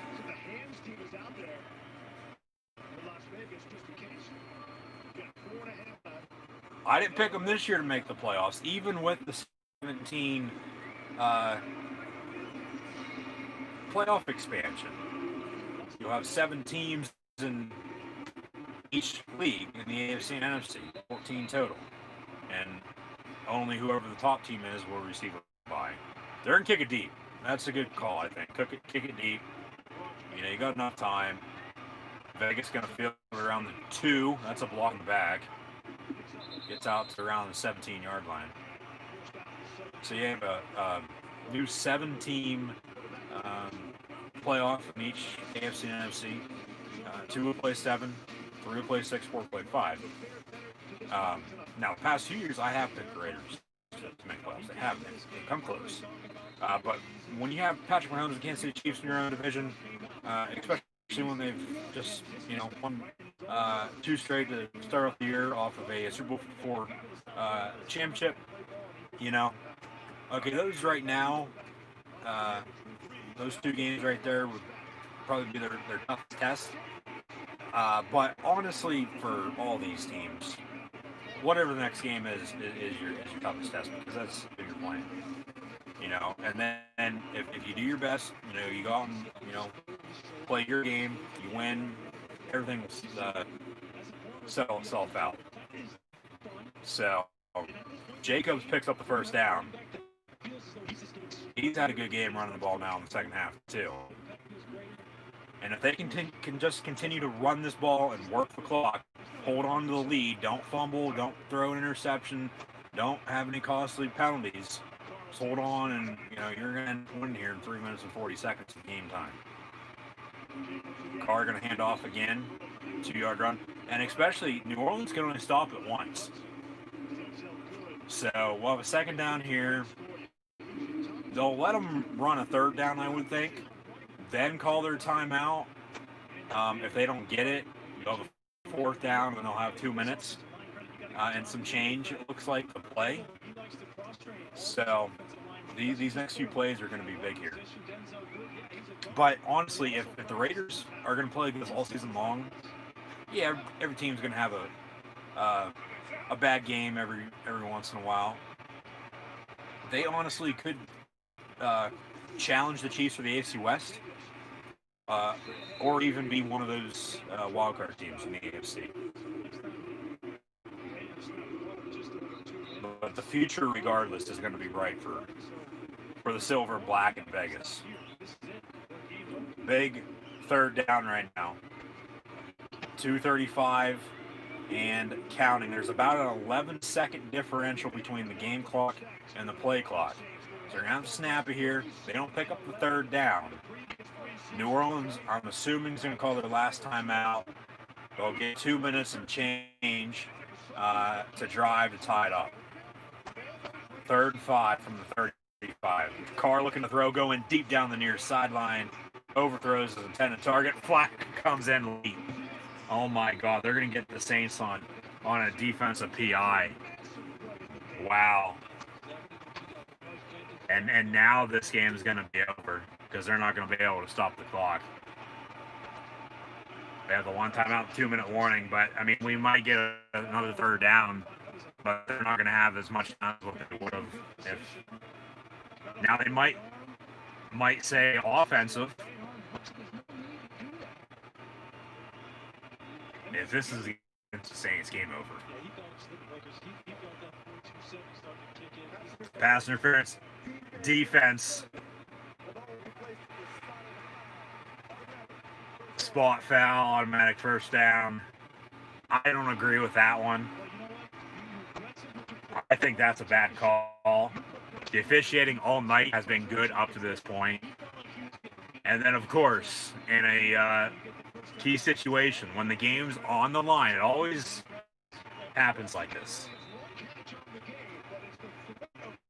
And I don't get why. I mean, okay, you think the defense knows 3rd and short, you're going to run it. All these teams nowadays, they chuck it deep. And they hope to get that, and they did. So now all the Raiders have to do is just run the football. We'll have a 2-minute warning now.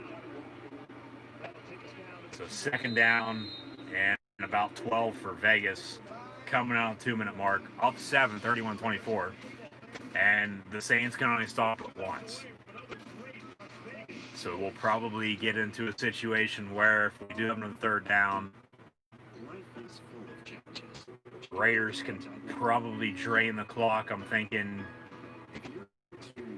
it's going to be right there at 40 seconds with the game and play clock. There's probably going to be a few second differential, but because of that pass interference, this game is more than likely over now. And that is not going to give Drew Brees and the Saints offense an opportunity to get back out on the field to potentially tie this ball game up and force overtime on Monday Night Football tonight. But we'll just have to check with that ref's bookie right down the road in Vegas, because obviously he picked the Raiders tonight.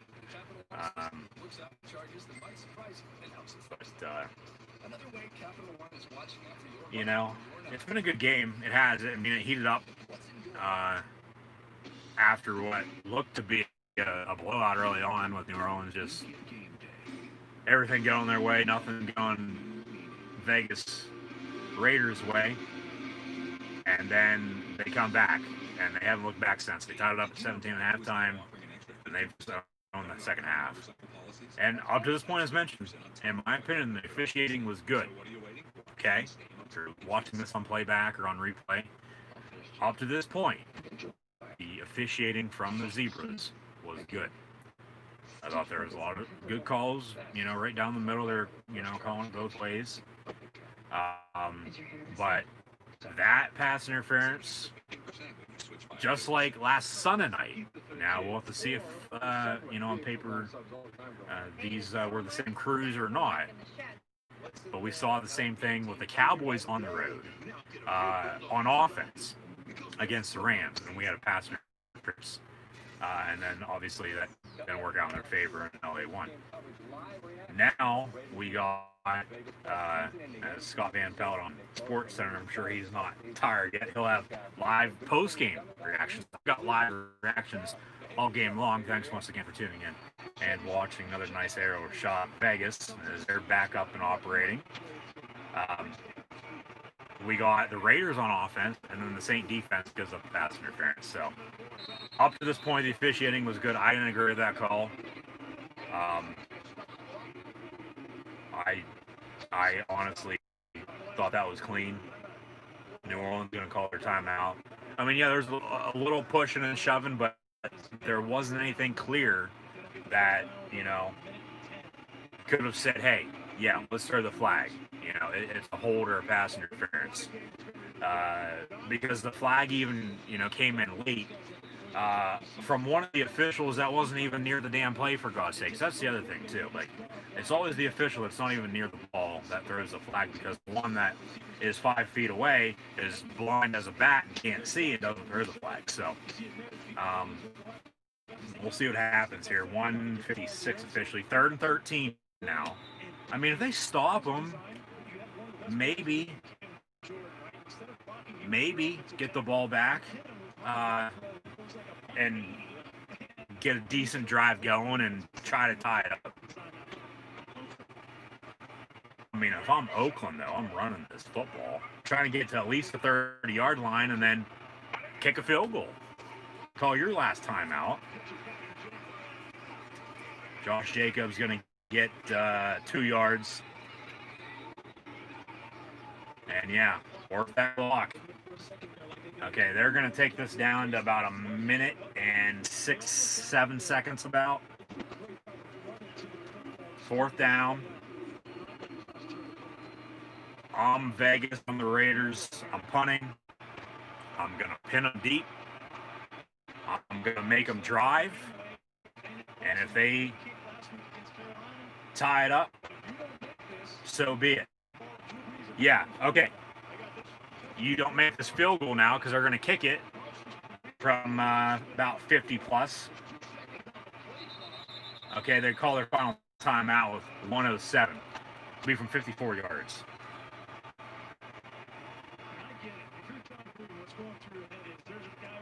You're going to give, if you miss it, Breeze a shorter field. I'd punt. I'd make them drive if they're going to come back and tie it up and force overtime. I'd punt,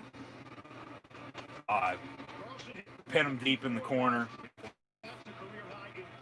This is Daniel Carlson in pregame, almost from 60 yards out, nail them left and right. Yeah, we know the Raiders just called a timeout. Both these teams have no timeouts now. No teams will play until Thursday. This is the end of week 2. Dolphins, Jags, Thursday Night Football.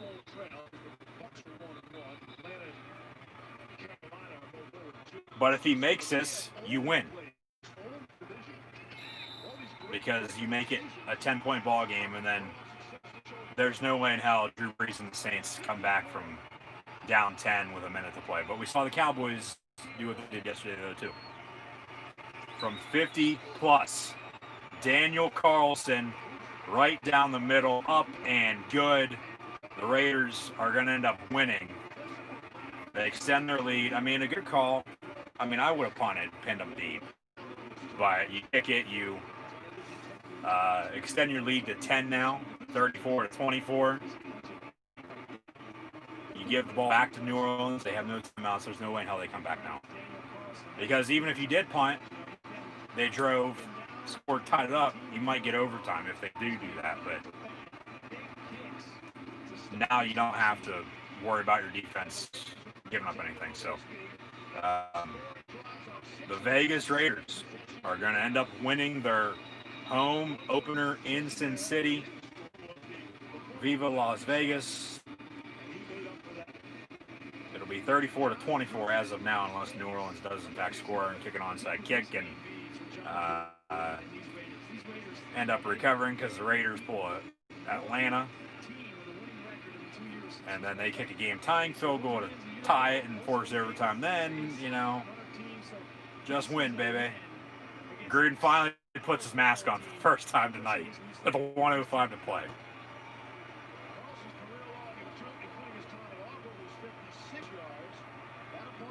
Vegas kicking off. Gonna be downed in the end zone for a touchback. A good game. Honestly, a good game. Alright.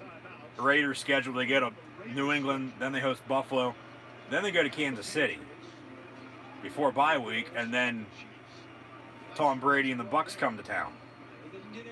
So yeah, the next 5 weeks with 4 games and a bye week.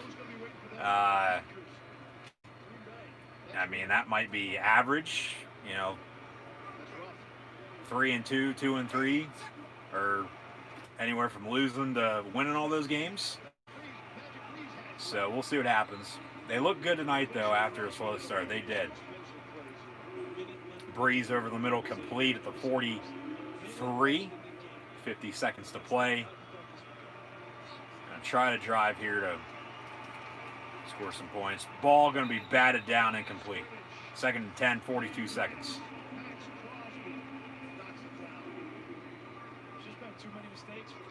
Still to come, we'll have final stats and scores. Stay tuned. You can't have those two things happen right before the half. That turnover made it a tie game at 17. This team has not been able to overcome it.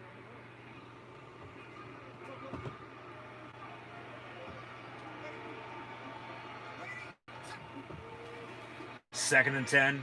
Kamara going to be brought down around midfield after the screen goes for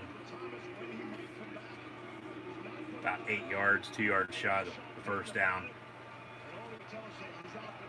Ball at the 49 officially. 22 and counting to play. Breeze airing it out, complete. Jared Cook is the Saints offense now with some garbage time stats. That'll do it. They're not going to snap it again here. Under 10 to play. 5, 4, 3, 2, 1. They get it off. Final play of the ball game. Drew Brees complete to Alvin Kamara. He's brought down to 27. And the Las Vegas Raiders defeat the New Orleans Saints 34-24 in their home opener on Monday Night Football. Gruden and Sean Payton, Gruden and Drew Brees hugging it out. Derek Carr, Drew Brees as well, post-game. And on the 50th anniversary of the first ever Monday Night Football game in the National Football League.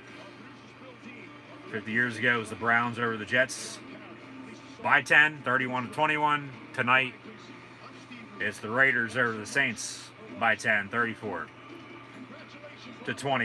They open up their new home stadium in the desert, Sin City, Las Vegas, Nevada, with a win. Those teams are now 7-3 since the merger. Michael Jordan's getting in a NASCAR? What?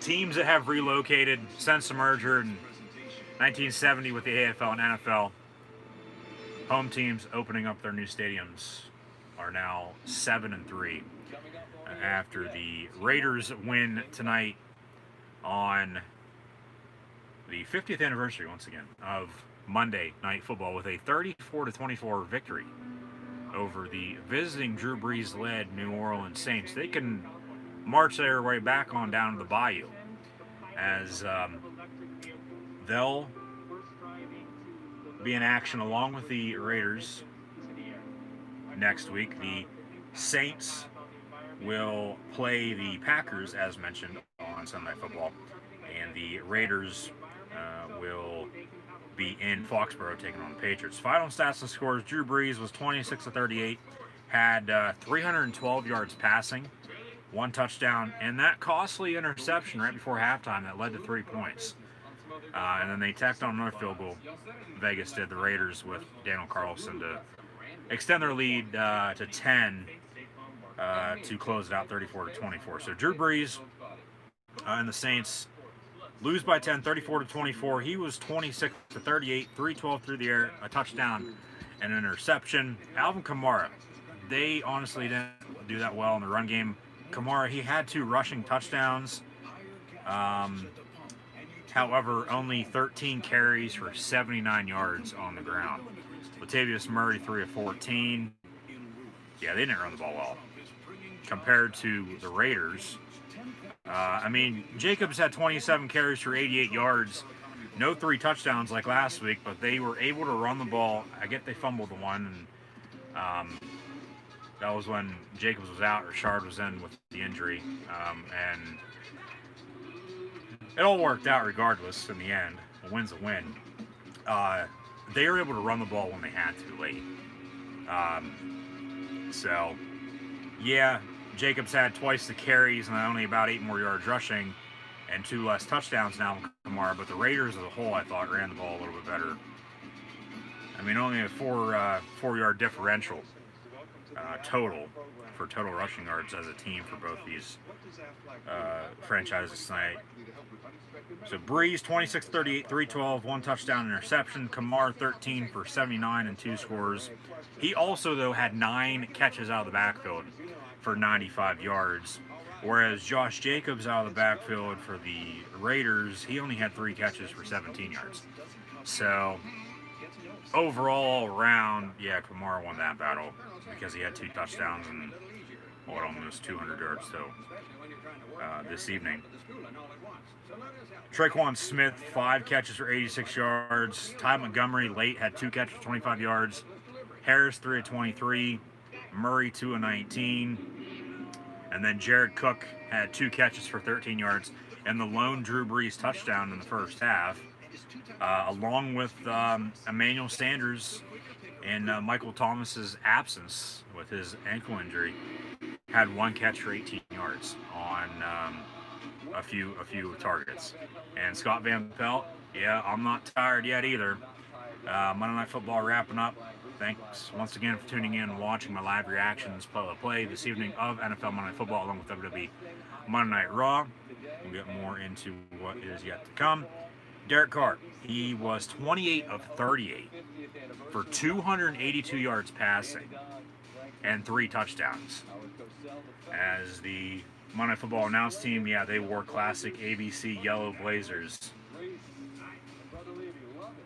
on the 50th anniversary of Monday Night Football's debut. Josh Jacobs, 27 of 88. Jalen Richard had 2 carries for 26 yards and a touchdown as well. You know, so the 4 touchdowns and the 2 field goals gets you your 34 points. As the Saints are now 1-1, Vegas 2-0.